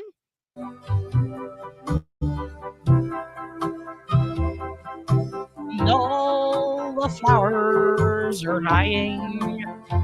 I can see by your gravestone you were only 19 when you joined the grade. I thought misfortune came over me, which caused me to stray from the land. That would be fun. Yeah, you hate this. You hate it that I'm balling. You hate it that I'm balling. You hate it that I'm fly as fucking. You hate that. But the sorrow and the suffering and the blood and pain, the killing and dying that happened to Jen with me. She died of a fever and no one could save her. It's the great falling of one Julie Nagel. We could make it trial-related. That was the end of Sweet Molly Malone. Yeah, but what if we get all the songs in full and everyone has to do one? What if I can get Karen Reed on this shit singing that Molly Malone song to you? You guys aren't going to like that? I know. And I'm going to keep showing you guys this shit because this is what we need. This is what we need. This is what we need more of. I need Alan Jackson wasted going, the summer's gone and all the flowers are dying. And I'm pointing at Cooper Tracker and I'm telling you he's lying. Like shit like that. Shit like that. This is what we need in this country. Don't ever say bluegrass is rough. It's perfect. The dark side of the moon will cause you to die. I've got a piece of potato in my eye. Could you imagine David Yannetti? We get an opportunity to pick his brains. We can ask him anything we want. Mr. Yannetti, what made you want to take this case? We could ask him anything. Mr. Yannetti, but instead, I go, do you know the song about your gravestone and being 19? By your gravestone, you were only 19. And then he's like, I don't know that song. And then I'm like, try it. And then he starts singing it. And I'm like, no, you're A minor. Like I have to correct him on his pitch. Wouldn't that rule?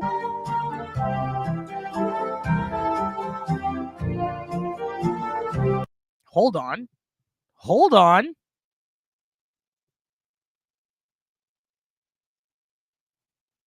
Who's in charge of finding? Is it me? We'll find it. This is a good point. This is very good. This is a good. Whew, that's a little pitchy for me, dog. It's a little bitchy for me. What if I stop in the middle? If I go, Alan, just stop. Just stop. You're fucking it up. I just get mad and I kick him off the channel. I promise you, if we ever get a serious interview on here, it's just going to be this. They don't know it yet, but it's just going to be this. It's going to be, let me hear your Irish karaoke or get the fuck out. Okay, how about that? How about that? How about that? Sing along at home. Make The sad misfortune came over me.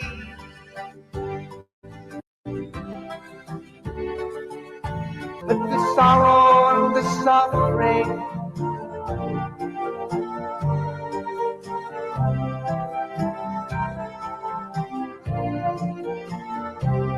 she died of a fever.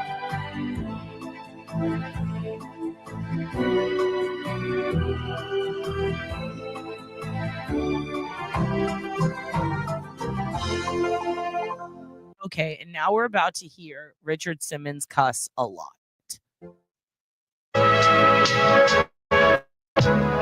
There's no fucking music now. Hey, how you doing, eh? My name is Louis Gris, fuck. That's great. That's great. That was why don't you go jump over? Jerry, get it up together in the other booth. No, he's up for an Emmy, honey. It's a one-take fucker. No, and now you tell me not to. I'm telling you right now, you do this right. And just smile in front of the goddamn camera. Like your best. Is anybody on the teleprompter? Right. Fuck. VCR Party Live. VCR Party Live. Cannot recommend VCR Party Live, Tuesdays at 9 p.m. Found Footage Fest on YouTube and Facebook. God, I love them. God, I love them. Did you guys like that? You like seeing Richard Simmons curse a lot? Because I do. I'll tell you what I hated. I like Howard Stern, but I really hated watching Richard Simmons get upset on Howard. That made me really sad. Made me really sad. I didn't like it. You like these old clips? You like them? We'll show you some more old clips later. There's also like some really crazy shit going on in true crime in general that we're going to have to do an episode where we just cover a whole bunch of it at once because, oh my God, there's a SpaceX guy that killed his wife and they were all really into yoga and I'm just confused because I'm like, it helped Lex Luger. Why are you guys doing that? But part of me wonders if it has to do with Elon Musk not believing in that shit or giving anybody days off. I don't know. There's just a lot going on. A lot of weird, strange murders of, people's partners that seem surprisingly happy and, just like, oh, they have complicated jobs or something. And it's just very strange. I don't know. I'm still tripped out at the amount of people who are like, look at how happy we are on the internet. And then in real life, it's just everything shit and falling apart. And I know it's been like that for goddamn 20 years, but it still trips me out. And just wild how many freak cases have been happening like that. And then there's no follow-up whatsoever. Like, well, what happened to them? Did that guy go to jail? And I just started making lists of the ones where it's like, well, what happened to this person? And then I went and looked them all up. And I'm thinking maybe we'll do an episode like that. There is no serial killer at Lady Bird Lake. That's what I think, to be honest. There's not. That's a big thing that people are, and I've talked about this a few times, and we do have a few episodes where I take you down there in my car. And I'm actually going to be continuing those. It's been kind of cold, but I'm going to go to all the different spots where this happens to give some perspective so that you guys can see it. And I'm also going to be doing one where I walk from the comedy club to the bridge, probably at night, probably alone. You guys can see how it's like not that big of a deal. It's not scary at all. It's fine. The issue is this. A lot of the people who are dying, young men. Yes. What do young men have in common? Penises. Interesting, huh? So when you have the biggest bar district in Texas, 20 feet to 100 feet from the spookiest lake. And what do I mean by that? I mean, it's very, very deep right in the center. And then there's a ton of jagged rocks all along the edge and floating logs. And there's just a lot of these things called zebra clams, and a lot of fire hazards under the water, to the point where there was an explosion once because people like to throw all of the bird scooters in there. But here's the thing, there's no railing, sharp, steep drop-offs, which I would even venture to say cliffs, but they're not that high, with a ton of jagged rocks that dunk you into water that immediately gets really deep. And then you have bridges, and the only way to get to sometimes parking or other bars or your house is to cross those bridges. And there's a footpath, and there's one that goes under, which is really scary. So you've got a ton of homeless people living down there, right? And it's kind of like the encampments that they showed in Nashville when Riley went missing. You've got a lot of that, right? And they're minding their own business. They're not hurting anyone. But they're also like, that's their toilet. Like, they piss in that water. They shit in that water. There's a lot of bodies that have been found in that water, as you know. It's what we're talking about it. But late at night, when you leave a bar and you are a drunk young man, if you have to piss, what do? You pull your cock out and you piss, right? But you can't just do it in the street or by the cops. So what do you got to do? Well, the places to piss in the alleys are mostly occupied by gangs and homeless people. So you don't go there. A lot of people will go off into the little wooded areas along the paths that lead right to where the cars are, or right to the opposite side. And when you do that, there is nothing to give any light whatsoever. There's no lights anywhere near there. It's just pitch black. So many of these dudes fall in right there and they drown. Sometimes there's a head injury. Usually, in a lot of cases, there's an issue with, were their pants undone? Sometimes they don't even get to that part. They just fucking fall in. But there's no blunt force trauma unless it's typically a rock or something as they're falling, but it's usually drowning, almost all of them. The places where there are cameras or there are a good population of people who can witness it, it doesn't matter what the witnesses say or what happens on the cameras. The media and the weirdos that are making true crime content right now that want to push the serial killer thing just completely fucking ignore the facts. So aside from the ones that drown from likely falling in, and by the way, that does not include the amount who go, hey, watch me jump into the water, and then they die, which happens a lot, believe it or not, like more than once. We tend to have a ton of situations that people just ignore the facts. For example, one guy took a gun, walked into the water, and blew his brains out. Nobody cares about that.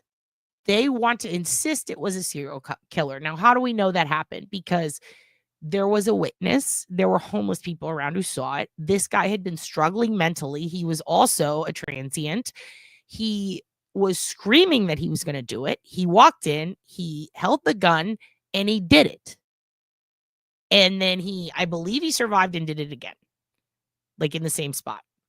Now, it doesn't matter how many times you tell people that happened. They're going to say, smiley face killer. They're going to say, somebody, oh, I don't believe it. What was the other person doing? Like, it's always a thing. That is what fucking happened. It's what happened. Multiple people saw it. So the forensics are there. Multiple people saw it. The guy left a note. Like, it doesn't matter. People are going to say serial killer. Then there's another one. The earliest one, they always cite this one first, and it pisses me off. We had a professor, I believe he was Iranian. He ended up being a middle school teacher. At one point, he was a professor. He worked for an organization, or he helped out this organization that raised money for I believe it was Palestine. It was like something to do with Palestine. And he would send all this money over to this organization that he raised. He was this really good teacher. Everybody loved him. All the students loved him. Nicest guy, had a wife, had kids. A few days before he goes in the lake, the FBI raids his house. Why? Because they believe that he's giving money to someone like Hamas or some shit. So they raid his fucking house. Then they do it again. Okay. And then we find out that he has all these weird business dealings. Then he gets in his car. He drives. He parks his car. He gets out of his car. It is all on camera for like it. You can watch him do it. He takes duct tape, he puts it around his mouth, he puts it around his feet right before he jumps off of a bridge, and he loosely has it around his hands. He tries to do it like this, and he gets it like stuck or something. But he's got shitty loose duct tape on his hands and his feet, and he manages to get some over his mouth. He jumps in, likely because he doesn't want to struggle and survive. He dies. To this day, people say he's the first victim of the Rainey serial killer. Oh, yeah? Well, how did he do it if he had duct tape tightly wrapped around his entire head? That's not what happened. He had a loose piece of tape over his mouth. He did it to himself. You could watch him do it. There's no one with him. And he had just been raided twice by the FBI. And everybody's going, that's a serial killer. No, it's fucking not. It's just not. There were a couple of them where one of them, the kid survived. And he was doing the whole, I'm going to piss off the bridge. Watch me jump over. He survives. He wakes up from a coma. He goes on a podcast that I went on the week after I did. The Ryan Sickler podcast, The Honeydew. He goes on it the week after I did. He talks about how he went to a Tom Segura show, left wasted, goes up to the bridge, jumps in, trying to be goofy, or falls in trying to piss. Something happened. He ends up over. He remembers doing it himself. Wakes up from a coma, and they're like, everyone thought you were missing or murdered by a serial killer. And he's like, what the fuck? To this day, people report that he was a victim of the Rainy Street Killer, and he's alive and he's doing podcasts. So when I watch these where it's a compilation and there's a map and it's all these mystery people, I can look at any map of that and I can tell you each individual dot, what happened there. And I promise you, yes, it looks weird. It totally makes sense. A lot of the bodies that have been popping up are people who drowned on like boat adventures and excursions in the past, who went underwater in Lake Travis in the rich part on a boat, wasted with their friends, and did not arise to the surface. 3 years later, they're bloated downstream. They pop up where the water is the shallowest, which is right by Rainy. And then everybody goes, oh my God, another body. They're silent on this one. They're not talking about it because it was a 16-year-old girl and her family doesn't want them to. So, yeah, if you go through and you look at each individual one, it doesn't matter how many times you tell people there's water in the lungs. It is a drowning. You know what I mean? It doesn't matter. They're like, give me the autopsy. I don't care if she was 11. What happened? Well, she fell off a fucking boat. Her family cares. Yeah, the lake so it's Colorado River. People call it Lake Travis, Lady Bird Lake. It's all the same. It's just a big, long stretch of water, and then it turns into this big inlet. And then it goes up by where all the rich people's houses are, where the docks are. Like you can go over and you can get like how they have duck boats and shit. They have shit like that down there. You can go paddleboard. You can do all that. And then you go upstream and then you're at Rainy and you're at all the downtown area. And then you go further and you're back at these docks where people rent canoes. It stretches all the way down through East Texas and West Texas. And so when you have a body of a person who went missing 30 miles up and then they float down years later and they pop up in the most shallow part, that's what happens. And then boom, it gets deep again, right under the fucking bridges. So yeah, it's a lot. It's a lot. And everybody wants everybody to believe that it's a serial killer. Yes, there have been people getting their drinks spiked. 100% that has happened. And without a doubt, I'm sure that 2 or 3 of the people who went in because of that.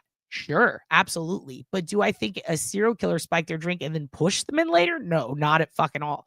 I think someone spiked their drink trying to take advantage of them, and then the person ended up wandering down to the river and not with somebody else.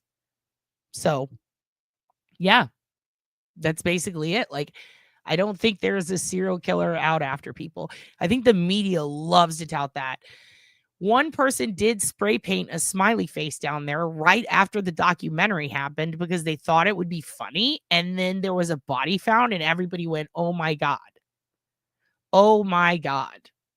The person who's been doing this must be the smiley face killer. It's so stupid.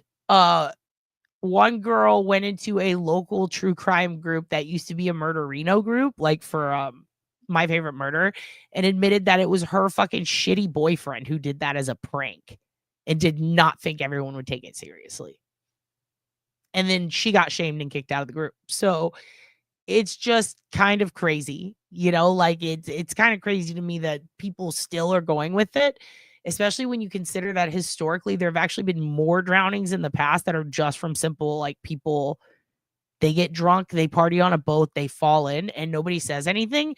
But now that true crime is really popular and everybody's looking into everything extra hard, now it's like, this is mysterious. Let's go chart it. If you look at how close the proximity is to the biggest drinking district in Texas, like, come on. Like, of course, people put some fucking railing and some lights up. And here's why they won't, because it's considered a path for a park.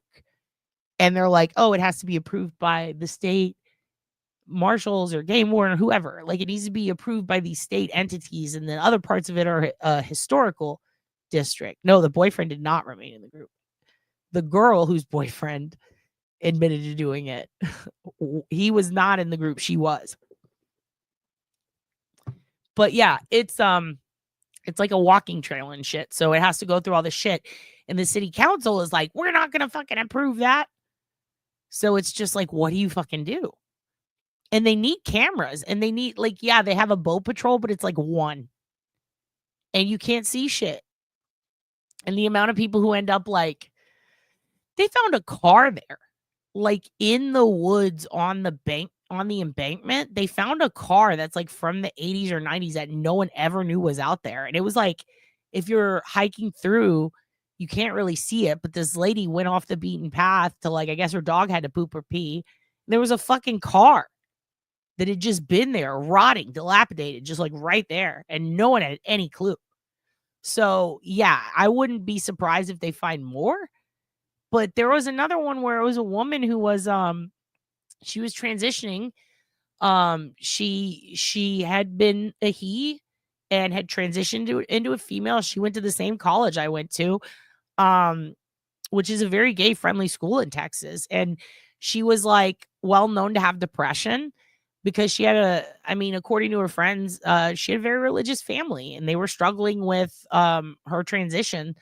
And she was struggling with, like, graduating from college and just, like, coming out on her own and experiencing life in Austin.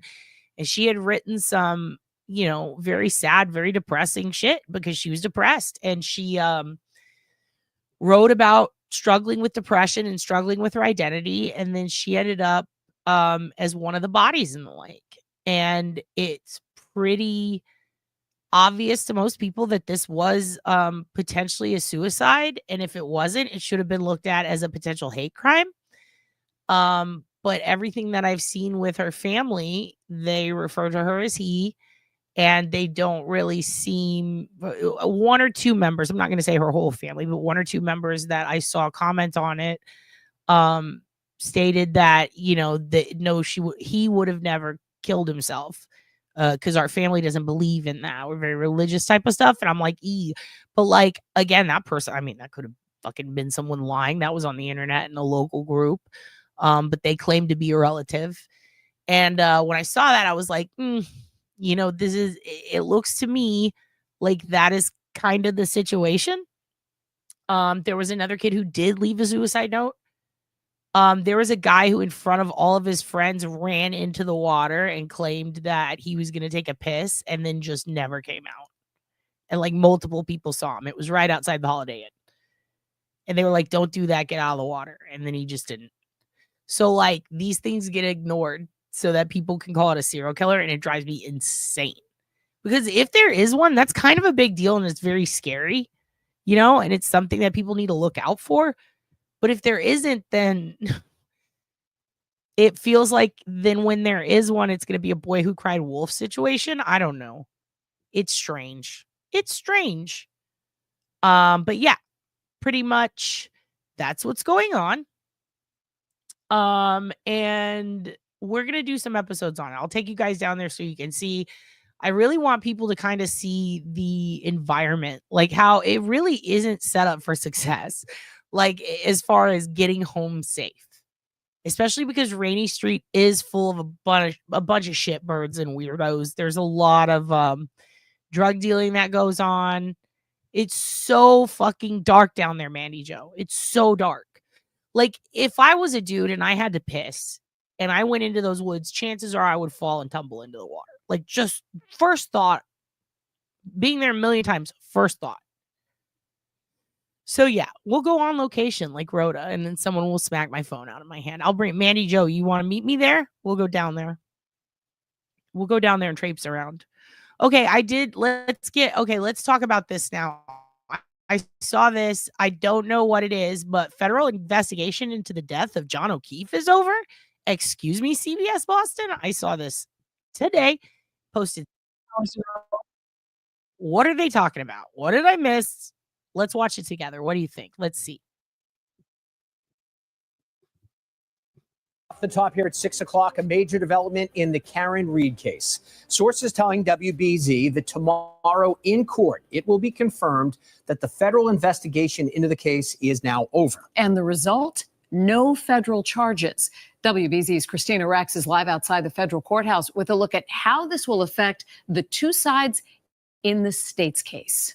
I'm not surprised. A person who has been briefed on the situation tells WBZ it will be announced at Karen Reed's hearing Tuesday that the federal investigation into her case has ended and that no charges will be filed against any party. The U.S. Attorney's Office has never confirmed nor denied the presence of an investigation, telling WBZ Monday it has no comment. On February 5th, new U.S. Attorney Leah Foley said, I cannot confirm or deny any investigation. But numerous pieces of evidence in Reed's state trial had come from the federal investigation into the case, including testimony from independent crash reconstruction experts and Trooper Michael Proctor's text messages. She's a whack job. Also, several witnesses in the case, including...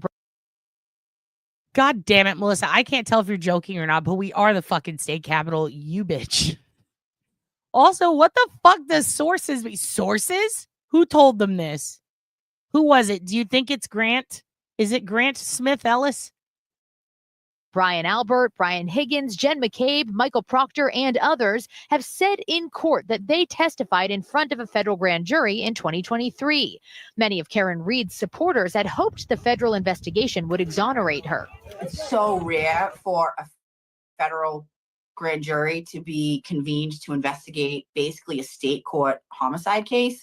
And what we have had is, because of the documents produced from the grand jury, much of that information was used for impeachment evidence in the trial. So Mandy Joe,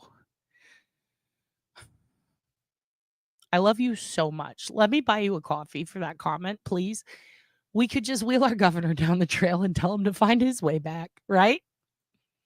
And we deprive him of DDP. God damn it, that's funny. I cannot stand Greg Abbott. I can't. That is very funny. I said that I want to be put in a seed and planted in his yard so that I can become a tree for no real reason. But I think that that's a better idea. I think he should try to find his way out. Bye, Greg. Hey, you know what? You know what? If there's no serial killer, why don't you go down there and investigate for us, Greg? Let us know what it looks like, Greg. Bye. And then we just leave him. Love it. Love it. Love that idea. Absolutely. Of a federal grand jury in 2023.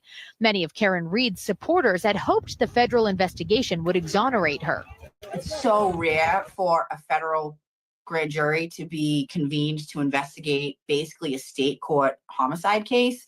And what we have had is, because of the documents produced from the grand jury, much of that information was used for impeachment evidence in the trial. So it really has affected the underlying state court trial. So what does it mean that no federal charges will come from this investigation? And when no indictments come out from the grand jury, there's, no charges against anybody. Basically, what happens is sort of just dies a slow, quiet death, and nothing comes out. So just to really boil this all down, Karen Reed is still facing state murder charges, meaning that her homicide trial set for April 1st is still expected to go forward in Dedham. We're hoping to learn more information in a hearing for that case tomorrow about how the ending of this federal investigation could impact the state case going forward.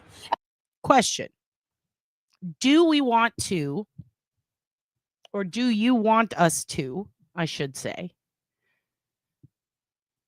go live like Rhoda tomorrow in the morning for this hearing? When is it? What time is it for that? I'll have time to nap. Should we go live, Rhoda style, and watch this hearing together and see what's going on? Is this the one where Bev explains her period? Is this the one where Bev gets her moon chart out and explains, listen, I was upset last week. I had my period. 11 a.m. Eastern. What time is that here? Is that 10 a.m. here? I don't know time zones. Rhoda style. And then if someone smacks my phone, I'll fucking give a bitch a black eye, right? I don't know if he's taking a red eye or Zoom. Pre-game at 10:30. Okay. Is it your birthday? It can be. It's everyone's birthday. 10 a.m. my time. Okay, fuck it. Fuck it. Maybe we'll do that. We're Central Standard, hun. We are? Okay, good. That's what CST means. Okay, good. I'm oblivious to that shit. I don't know. I hate time zones. I don't like the moon. I don't know. Like, I know the earth isn't flat, and people who think that are fucking idiots, but like the whole rotation thing, too much for me to wrap my head around. I'm just happily orbiting. I don't need to know anything else about it. But if people can just tell me time zones, I would appreciate it. I refuse to learn. A, like her jacket. B, what the fuck? What the fuck? Christina Rex. What does that mean, hun?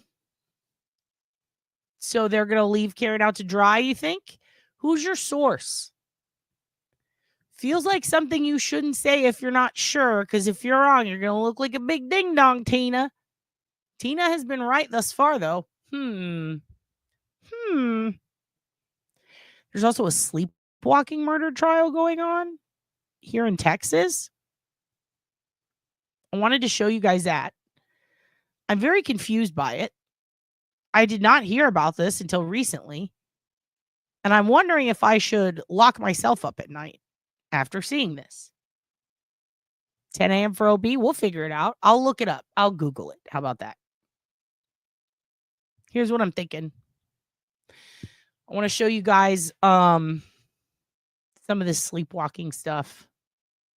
It's pretty wild. I'm not sure. This is a weird, like, I'm still trying to figure it out. It's this kid, Benjamin Elliott. All right. They released the jurors' names for it. Oh, shit. Okay. Well, here's what I like to do. If it's Harris County, a damn. I want to show you guys this. I again, not sure what's going on here. I'd like to learn. Very interesting stuff. Especially if you're someone who, like me, has been caught sleepwalking a few times. I know that there have been some. I mean, I tried to take Chantix a long time, and that's when it came back after not doing it for a long time. But there have been a lot of trials, a few of them here in Texas and Dallas, for a guy that tried to kill his wife because he took Chantix. I think he was like a sports guy, like maybe a baseball player or something. There have been a bunch of cases where people like take medication, or perhaps one guy took a Xanax and then went to a Walmart, got chased by a cop, and like I think he killed the cop or something. And he was supposedly sleepwalking on Xanax. So this stuff is kind of crazy. Melissa says Ambien makes her racist. That is a Roseanne callback. I don't know. I want to learn about this. I want to see what you guys think about this. Let's see what's going on. This is the sleepwalking twin. It's got twins in it.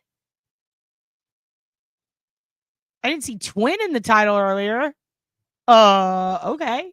Let's find out about this. You guys know how I feel about twins. Love them, creeped out by them, but love them. Let's see. Welcome back to Court TV Live. I'm Michael Ayala. And I'm Kelly Craft, in today for Judge Ashley Wilcott. Thank you for being with us. All right, folks, we have a verdict, as we mentioned to you earlier, in the sleepwalking twin murder trial. The verdict is being delivered right now. I want to take you right out to that courtroom. Let's go.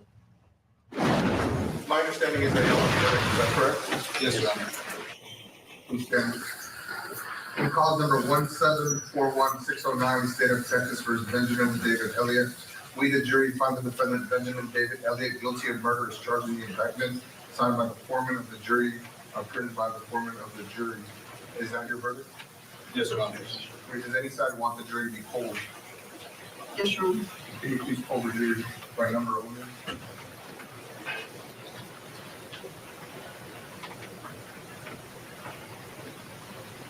I think I'm going to read their numbers. Can I please answer? Jury number 1, what's your verdict? Jury number 3, what's your verdict? Yes. Jury number 4, Yes. jury number 7, Yes. jury number 13, Yes. number 16, Yes. number 17, Yes. number 21, Yes. number 24, Yes. number 27, Yes. number 32, Yes. and number 33. Yes. Thank you. You may be seated. So this concludes y'all's jury service. I'm going to handle punishment. I'll start tomorrow morning. And I'd like to thank you all, and I'll meet y'all in the hallway just to thank y'all again and a little bit more of a personal matter. With that said, y'all have a good night. Y'all be safe.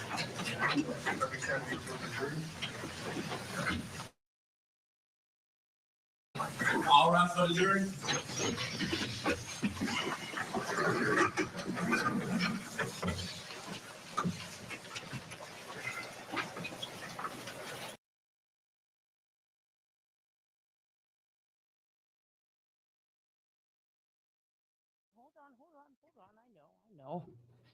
I know. But you want to address them? Okay, here. Oh, is that better? Is that better? Oh, Jesus. You don't? You don't want to talk to the... Okay. Okay, you don't have to. Okay, you don't have to. Well, I was going to get him to express his feelings on this issue, and he kicked me in the pussy. So, that hurts. Need to get his nails trimmed. So this guy killed his twin sister. Sleepwalking. Goddamn. All right. Let's go back to that. Sorry about that. He acted like he wanted to talk. And then he did that.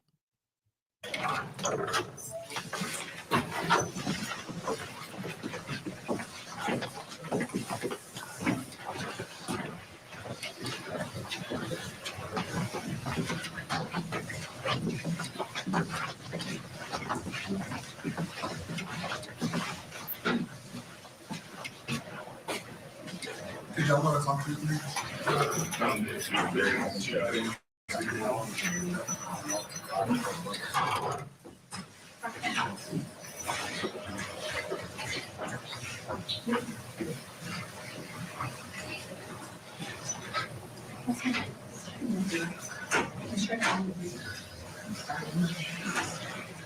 All right, so Benjamin David Elliott found guilty of murder, the highest count in the indictment, in the murder of his sister, twin sister, Megan. The defense had tried to negate the intent element of murder by claiming he was sleepwalking. They fell a bit short with their expert as far as I'm concerned. And you saw, and there's the parents, that's his mother, and I think we're panning over a second to his father. They were not in support of this prosecution. They looked stunned. And I gotta say, Kelly, Benjamin looked a bit stunned as well. Yeah, he really did. Defense counsel focused here on the fact that he was sleepwalking. They focused on the mens rea, saying that he did not intentionally or knowingly do this. But the state then said, you know what? I don't even have to give you motive because I'm giving you premeditation. He bought that gun. He set an alarm. And so that's what they had. And I thought that they... Here's what I'm confused. I thought they said the girl was stabbed. So he bought a gun, but he ended up stabbing her? Yeah, his father's got I mean, I hate saying this. I feel bad for him, but he's tall and shit. He kind of reminds me of like if Rex Heuermann wasn't creepy. I feel bad for this dad. He's a big guy. That kid's a big guy too. I thought it was going to be more like he accidentally, I don't know. Maybe something happened and he like, you know, I don't know. He's a big boy. Maybe he fell off a bunk bed and squished her. And then it's like, oh, stabbing. Oh, Jesus. But then he bought a gun beforehand. Well, God. Yeah, they just said he bought a gun. Let's hear that again. That was wild.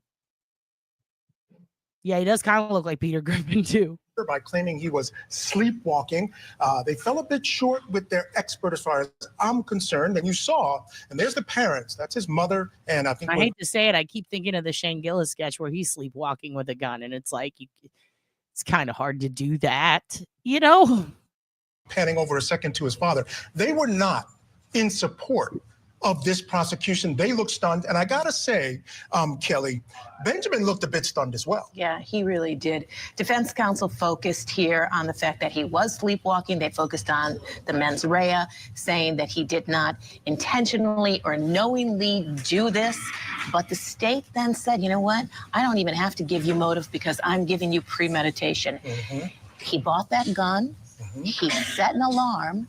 And so that's what they had. And I thought that they presented a real strong case. Yeah, one of the things that was important to their case is that about 30 minutes before actually going in the room and stabbing his sister, he was on, actually, it looks like something's going on in the courtroom. Let's take you back out there live real quick.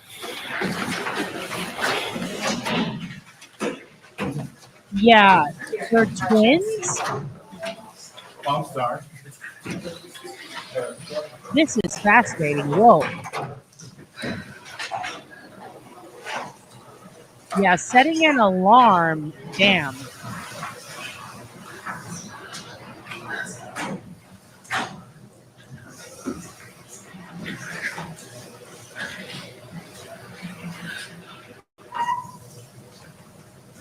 Oh, I feel bad for the parents. I wish they'd take the camera off of them. Yeah, I don't know if he had a history.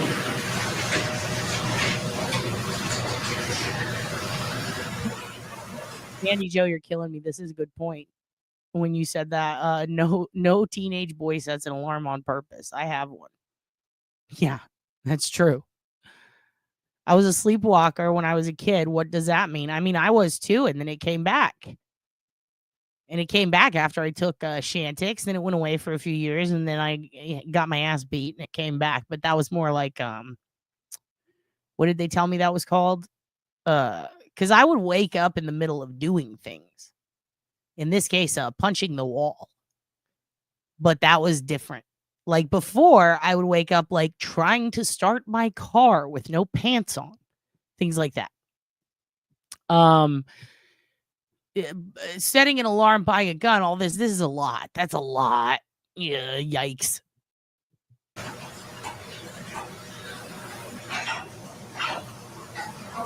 All right, so we went in, not much going on. As soon as something happens, we'll Yeah, take you back in. We're looking directly at Kathy Elliott, Michael Elliott, the mother and father of the twins. They lost the daughter to this horrible, horrific event. And now they've lost their son, who is going away most likely for the rest of his life, Kelly. Yeah, most likely, Michael. And they talked about the fact that defense counsel said, don't convict him because maybe he's a little goofy or the family has some odd way. A little goofy? I'm sorry. Buying a gun is not a little goofy. He's not a little goofball. Boop. He's a little silly little goose went and bought a gun. That's not how... This commentary is a lot. Let's go further because I can't handle any more silly statements like that. Yeah, I mean, that's always tough because none of us are perfect. No, we're going to go back a little bit. As defense counsel was trying to portray. Did you take anything away from that? Yeah, I mean, that's always tough. They said right before. And that's another thing. It's like, how did he do that? Is he like over 18? What's going on here? Be there at 9 to do it. Right here. What they have to say. This is the prosecutor. Absolutely. Sir, can we make sure this? Yes, sir. Yeah, a defendant in the 338. We just have to do confirmation. So the plan is for everyone to be there at 9 to do it as long as the defendant's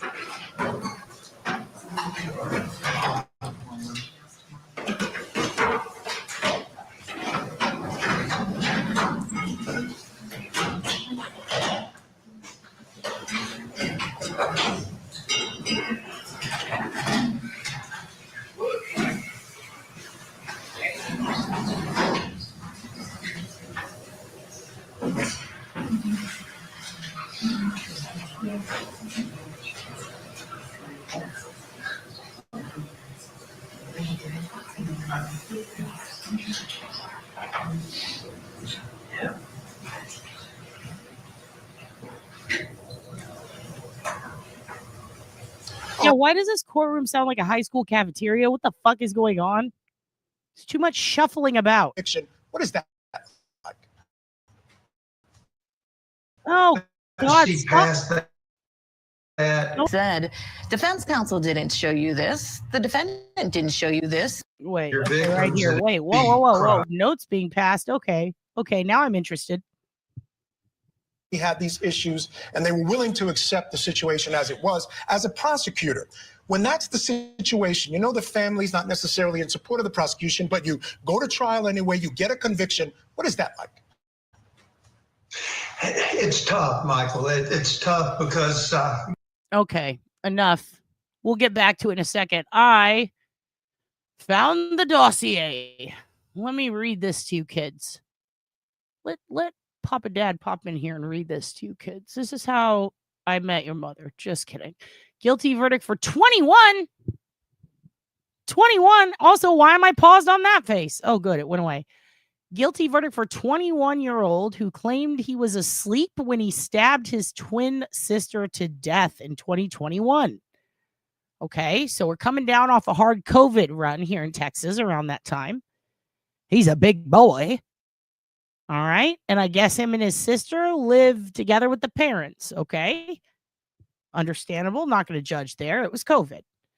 On Monday, a Harris County jury found a 21-year-old man guilty. Oh, thanks, advertisement. Thanks for popping up while I was in the middle of reading that. Oh, good. And now you're slowing it down. Excellent. Good. Because I don't need Intuit Enterprise Suite right now, but I appreciate you showing it to me. I'm actually angry, and now I'm never going to buy it because you have interrupted me, and now you have paused my shit. And now I'm going to write a nasty email. They will get a nasty email. Okay, back to this. Oh, good. More ads. Good. Excellent. You know what? Don't watch Eyewitness News 13. If you're in Houston, don't support them. Too many ads. Okay, here we go. On Monday, a Harris County jury found a 21-year-old man guilty of murder and a deadly stabbing. I don't know why in my head he seemed like 15. Okay. The victim was his own twin sister. Megan was 17 years old when she was stabbed to death in the family's. Okay, I get it. I'm dumb. He's 21 now. He was 17 when he did it. So he was a kid twin when he did it. He was 17. She was 17. When she was stabbed to death in the family's Katy area home. Oh, home of Renee Zellweger. On September, and pretty sure Tim Miller and a bunch of people from Texas EquiSearch. That's fun. Megan was 17 when she was stabbed to death in the family's Katy area home on September 29th, 2021. Her brother, Benjamin Elliott, called 911, telling the operator he thought he was dreaming when he stabbed his sister in the neck, but then discovered it was not a dream at all. Oh, that's sad. And he called 911. He called them. Damn. Okay. Harris County deputies arrived at the scene at the time to find Benjamin performing CPR. Okay. Megan was pronounced dead at the scene. Elliott's defense during the week-long trial was that he was sleepwalking when he killed his sister. Oh my God. I thought Mookie just walked out on his own. That was his dad. Look, he got a new bed. He thought okay, sorry guys. Mookie's got a new bed from Ross and he thought one of the pillows was a toy and he ripped it up. Dress for less. And he thought one of the pillows was a toy, so he ripped it up. But he really likes the new bed. It's right here, so he can hang whenever he wants to hang. Okay. Harris County deputies arrived on scene at the time to find Benjamin performing CPR. Megan was pronounced dead. Elliott's defense during the week-long trial, 1 week? Was that he was sleepwalking when he killed his sister. How could a kid who cherishes his sister, who loves her, protects her, defense attorney Wes Rucker, that's a name, told the jury, how could someone commit a crime that heinous without a reasonable explanation? I don't know. Sleepwalking seems reasonable until you consider stabbed. Holy shit. Both sides brought in experts to testify about parasomnia or abnormal behaviors during sleep. Ooh, I kind of want to go back and watch this trial. I think the jury got it wrong. Dr. Simmons, a neurologist who testified for the defense, said it's totally possible. If it wasn't possible, I would not have taken the position. There are other cases. They are rare, but they can occur. However, prosecutors argued that the evidence did not support it. They said Benjamin was awake and on his phone before the killing. His phone even logged his steps to and from his sister's bedroom. He was conscious enough to turn off his school alarm. So he didn't turn on an alarm, he turned it off and to call 911. They also believe he used a pillow to muffle his sister's screams. Yikes. While I didn't give you motive, I did give you premeditation.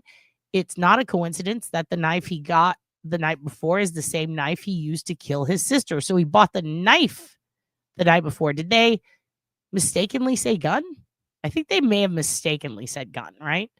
Mr. Rucker and I have disproven what they've tried to sell you, their narrative. We don't have a burden. We don't have to prove anything. But who is putting forth the proof? It's not them, said defense attorney Carlin Higginbottom. That's another fun name.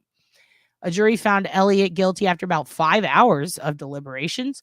Judge Danilo Lacayo will determine his punishment in Texas murder carries punishment of 5 to 99 years in prison. The use of a sleepwalking defense is unusual, but not unheard of.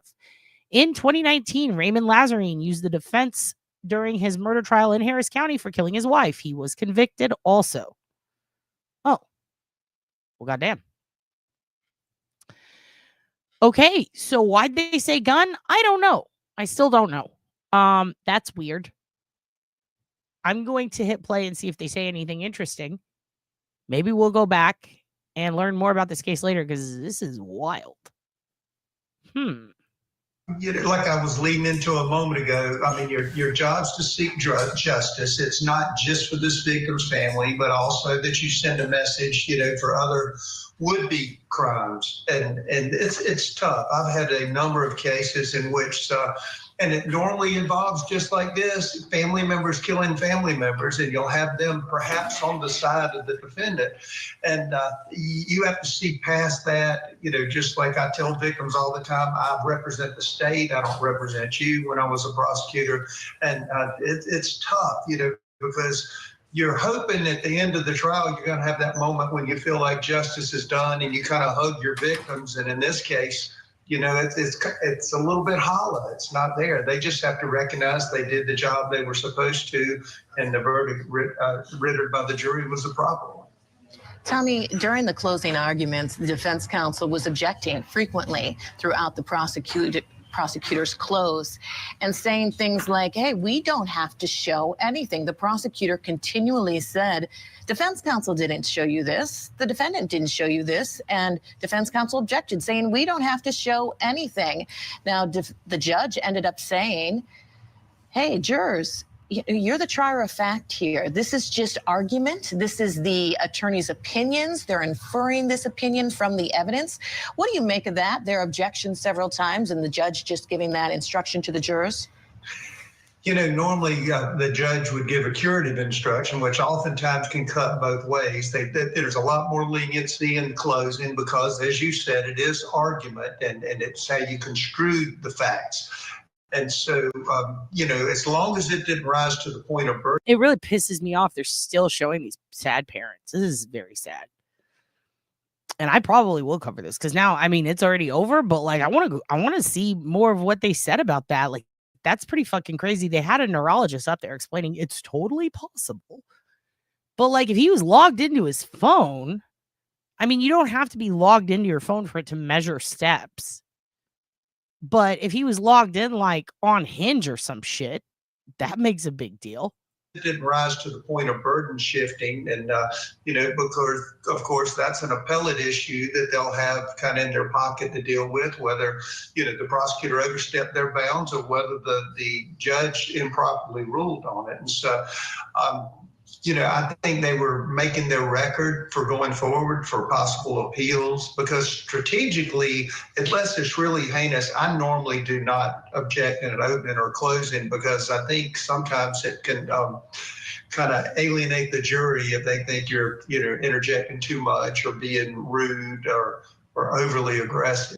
Okay, so basically, I'm presuming what he's saying is the defense interjected during the closing argument or vice versa, and that could be good for appeal somehow. Okay. So it's a delicate balance, and you have to read your jury when you do it. I gotta say, Kelly, we're seeing it more and more in these trials. You know, we say it's not something you're supposed to do, but more and more we're seeing folks. Yeah, the judge sounds like he's about to sing Grundy County Auction. Like the judge is legit like, so the lady in the second row, she's an 8, she's 9, she's a 10. I know she got ruby red lips, blonde hair, blue eyes, and I'm about to bid my heart goodbye. Like, it's fucking wild. Also, if you ever get a chance to watch a man, is it Dick Durbin or Dick DeGuerin? I need to look it up. I can't remember. I think it's Dick DeGuerin. He's the guy, is it Durbin? No, it's Dick DeGuerin. He's the guy who goes against Kelly Siegler all the time in court, and they went against each other in the one where they bring a bed into the courtroom, and then she straddles her fellow attorney and holds a knife over him and stabs him in the courtroom. Not actually stabs him, but motions like she is. Yeah, Dick Durbin's a senator, so it's Dick DeGuerin. So she straddles this dude. It's Dirk Diggler. Thank you, Clam. Yes, it's Dirk Diggler. Straddles her colleague, holds a knife over him, and then fake stabs him while on a bed in the courtroom. While Dick DeGuerin looks on going, damn, that's a smart lady. It's one of the fucking funniest trial moments ever. She rode that mattress like Tough Hedman says, Mandy Joe. Yeah, dude. She goes full Lita and Edge on them. All right? They are in that bed, and it is happening. And it's wild. And it's like, this is how we did it. It's amazing. It's amazing. She's like, and they're on top of him, and she's just like improving, but she's holding the knife, and she's on the actual bed that they got from the crime scene and brought into court. And it's like, God damn, Kelly Siegler is a wild prosecutor. But yeah, if you ever get to listen to her or Dick DeGuerin in court, oh my God. Also Houston for her Matagorda County. And hearing them talk in court, just the thick accents. There's a dentist trial that's really insane. Where a dentist killed another dentist. It was a whole thing. And that is full of good old boys, I'll tell you what. And it is fun to hear closing arguments. It is fun to hear closing arguments. Oh, no, I'm talking about Edge and Lita, but we can talk about edging. We can talk about edging. We'll get there. Dentists are murdery because it is what's odd is they're self-murdery. They have the highest suicide rate, right, of any profession. Bill Burr had to quit because he said it was so goddamn depressing. He thinks it's because it's proof that humans rot.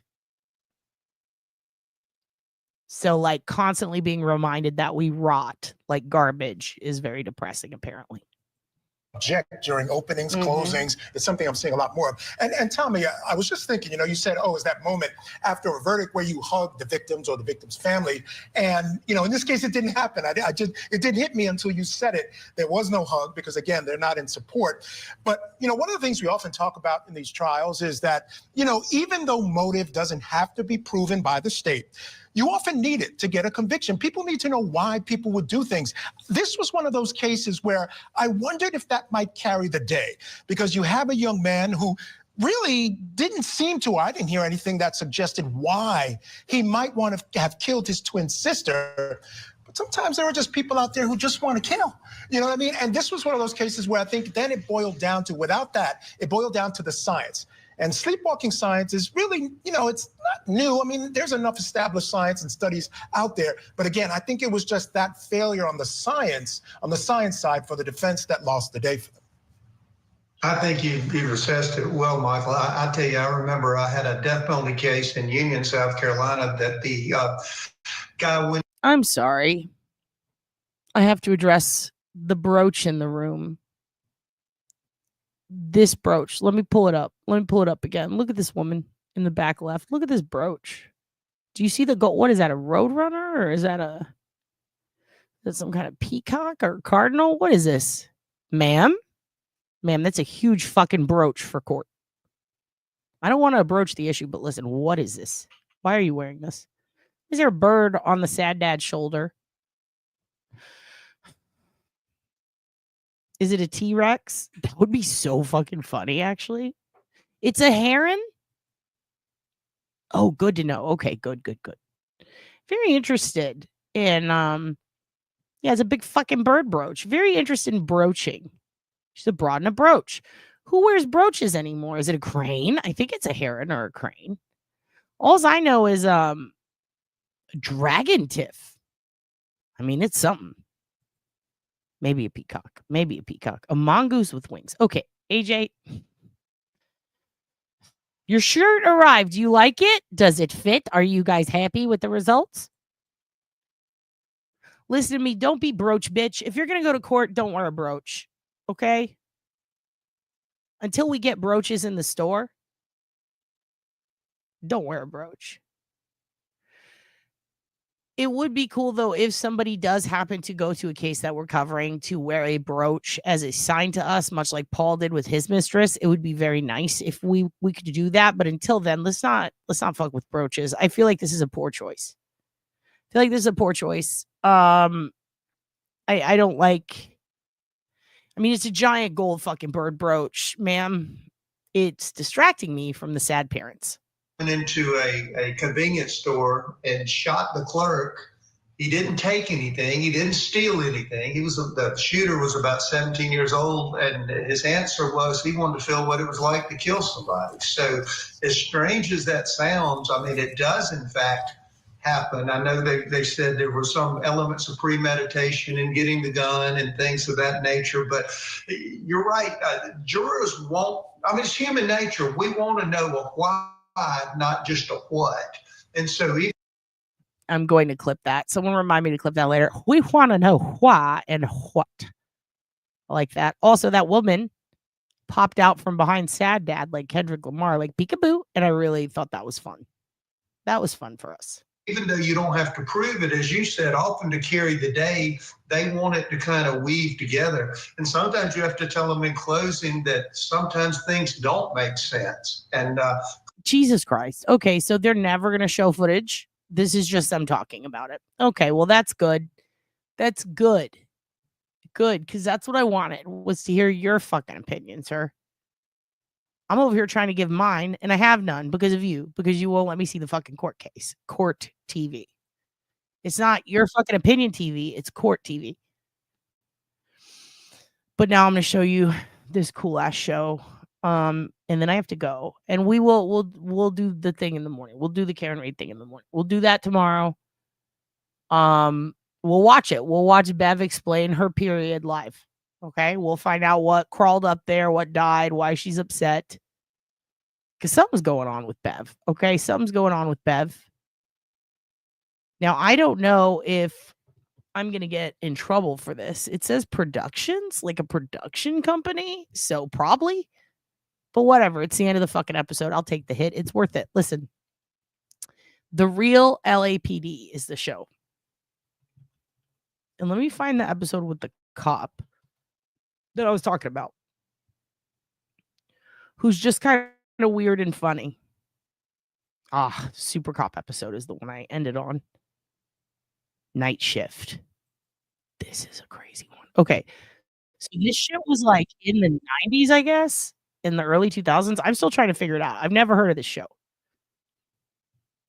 I think this production company put it out briefly, and then something happened and it ended up not getting picked up, but there was like a whole season of it, and it's free.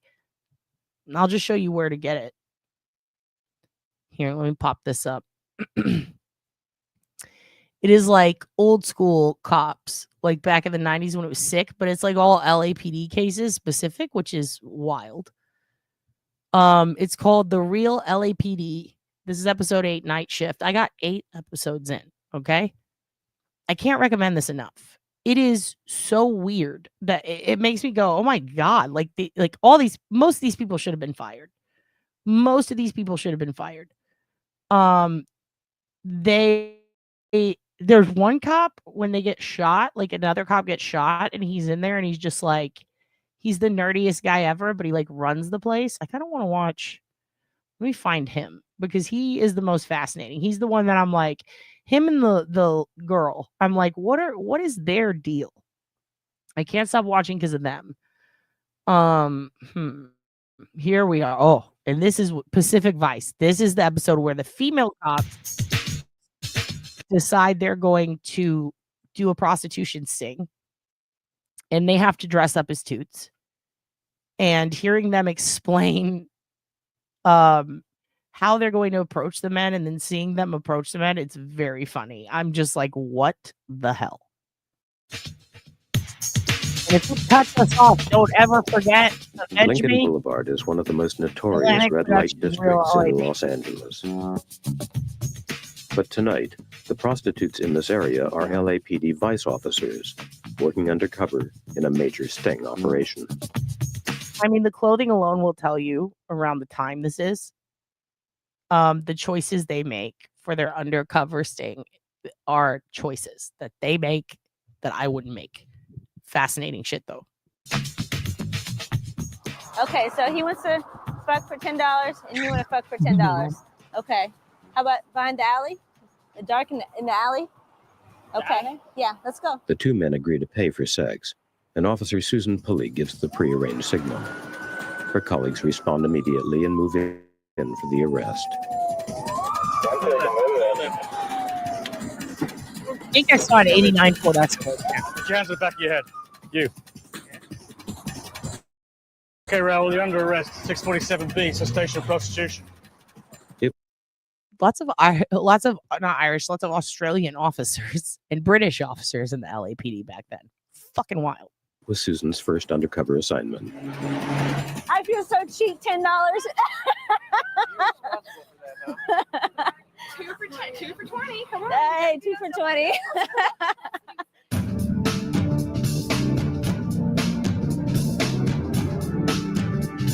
Where was this show my whole life? No, it's LAPD, dude.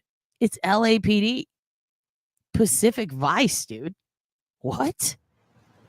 Susan was going to do a blowy for 10. At LAPD's Pacific Station, preparations are underway for tonight's vice operation. Male officers Louis Alarcon and Pete Stone will be the backup, while female officers Kelly Clark and Heidi Yanis have the dangerous job posing as prostitutes. I don't buy clothes. Pausing it. Go back. Bitch, this makeup bag, when I tell you. Dangerous job posing as prostitutes. Okay, if you don't recognize what year this was based alone on this pink tube with this black top right here, then I don't know who the fuck you are. I know nothing about you. But once I see this, I can profile the fuck out of you. Listen, we all had great yes. Do you got... Are you guys seeing what I'm seeing? She's one of us. She's one of us. Look at how dirty this shit is. Look at how filthy that one is. She's got the great lash. Immediately, I side with her. Immediately, I'm like, damn. I could have been you. You could have been me, ma'am. Look at that great lash. Look at that filthy fucking mascara. She's 8th grade me. And yeah, half a caboodle, dude. I don't buy clothes especially for working. I just take it out of my closet. And maybe it's something I haven't worn for a while. Like, yeah, this is good. Or maybe it's something I just wore the night before out dancing. Now when we go out somewhere and we're wearing the same outfit, we feel like everybody's staring at us thinking we're a prostitute when we would have never thought anything about it. Street prostitutes in LA are especially vulnerable to violent attacks. Always do the darker liner first, and then you take an unnatural color that does not in any way reflect the darker color, and you put it on top. You pop on the great lash, you do a dark upper lid. Congratulations, it's 1998. Enjoy. My husband's a police officer, so is Kelly's, but he's not really crazy about it. You know, he lets me She went in, she said, give me the Rachel. They said, we'll try our best, and now she's fluffing it out. do because I enjoy my job. He lets me do it, but he's not real crazy about it. Here we are. We got a lot of people showing up already. On a rooftop overlooking Lincoln Boulevard, the Vice Unit is setting up for the undercover operation. Heck of a drive. They're hoping to make a large number of arrests tonight. Okay. Let's try to put those on the other side. Those are... they're setting it up like American Idol. Like, it trips me out. It really looks like they're about to audition people. Officers. The LAPD targets street-level prostitution because of its links to other crimes. The majority of street prostitutes are crack cocaine addicts. We have everything from girls that look like the Hollywood type, all dressed up, and then we have girls that are like drug addicts and they have sores all over their body and they wear basically dirty rags. And you'd be surprised at the type of people they pick these girls up, and they don't seem to mind. Okay. For the sake of not getting fucked on copyright, and because I do have to go, I'm going to end it there. But I'm going to recommend everybody check out The Real LAPD.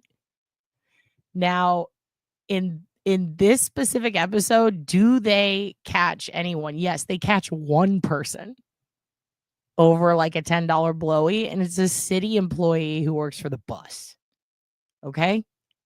So they put together all that for one person. And eventually they do another sting, and they catch another lady who's a regular. And when they bust her, she legit, they bust a woman. She legit doesn't have any drugs or anything on her. And it turns out she's getting her life together. And she it was kind of a confusing situation because she didn't have any drugs and this cop really wanted to bust her for drugs. And then she goes to frisk the lady and then her hand gets wet. And the cop's like, well, my hand's wet, but I didn't find any drugs. And then it just ends. And I'm like, what the fuck? So yeah, I cannot recommend this more because it's weird. It's just weird. Like a lot of the things that they do, the things they talk about. Yeah, like no one gets to bust that night. It's really just crazy because like the whole situation is I mean, they put a lot of money and effort into it, and then they get one person, and it's like, is this really that big of a problem? Like, I can see why this show maybe didn't get a lot of exposure. They fail a lot. Like, almost every time they go out to bust someone for anything on this show, they don't really get their guy. And in a way, I think it's kind of funny. It's like, damn, this is really weird that they made a show, and they just show these cops being pretty dickish, saying really wild shit, and then not doing a good job. And they have this one nerd guy who just goes off and he's like, oh, they killed a fellow cop, this gang that we're battling. And it's like a street gang of like 16-year-olds. And he's like, it's fucking on. And I'm like, dude, you are wild. Anyway, I just wanted to show you guys that. I think it's pretty weird. I really like this show. I don't know why. But I find it enjoyable. And we're going to do, I guess, court stuff tomorrow because we're going to watch Karen Read. So then we'll read a bunch of stuff after that. We'll I guess watch court footage, and then we're going to do Aisha Degree's case separate. We're going to keep that separate of this kind of stuff. And I'm going to look more into this Sleepwalking twin murder trial. This is pretty crazy. Tonight was more of like a check-in, and let's just see what's going on with everyone. Let me show you guys some cool shit. And mainly because I want to show you Rhoda and what she went through, bless her heart. And also Lex Luger, dude. Fascinating situation. DDP is amazing. Anyway, thank you guys for joining me. I'm going to go ahead and end on this. And I'll see you guys in the morning. You're all the best. And we are going to be doing some, we'll look at that Rainy Street shit. We'll do some Rainy Street shit so that you guys can see what's really going on, which is people have to pee. All right. And you have a good one. I'll see you guys in the morning. You can bless you.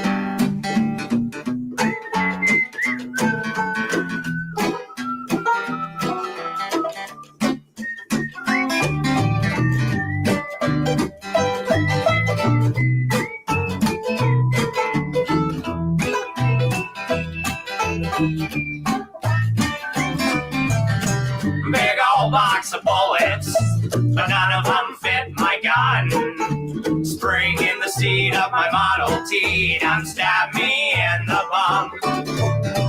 Got caught jerking off while visiting my mom. goodness. Family dog done bit me, gave me rabies and lockjaw. I'm up shit creek.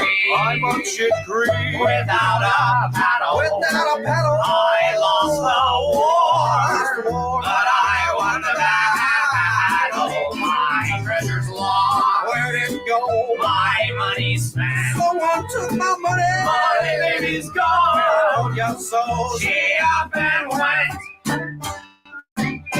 I'm on a one-legged horse without a saddle. I'm up shit creek without a paddle.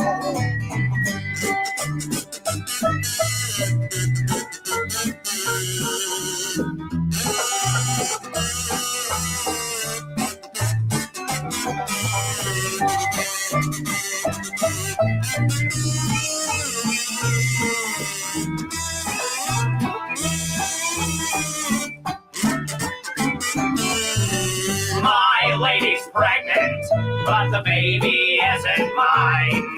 And pictures of my dad's new girl looking awful lot like mine. Knives didn't shake and stink, my clothes are torn and old. Spent 6 hours in a bread line, but all I got was mo. I'm up shit creek. I'm up shit creek. Without a paddle. Without a paddle. I lost the war. But I won the battle. My treasure's lost. Where'd it go? My money spent. Who the fuck took my money? My baby's gone. Oh, yeah, so she up and went. I'm on a one-legged horse without a saddle. I'm up shit creek without a paddle.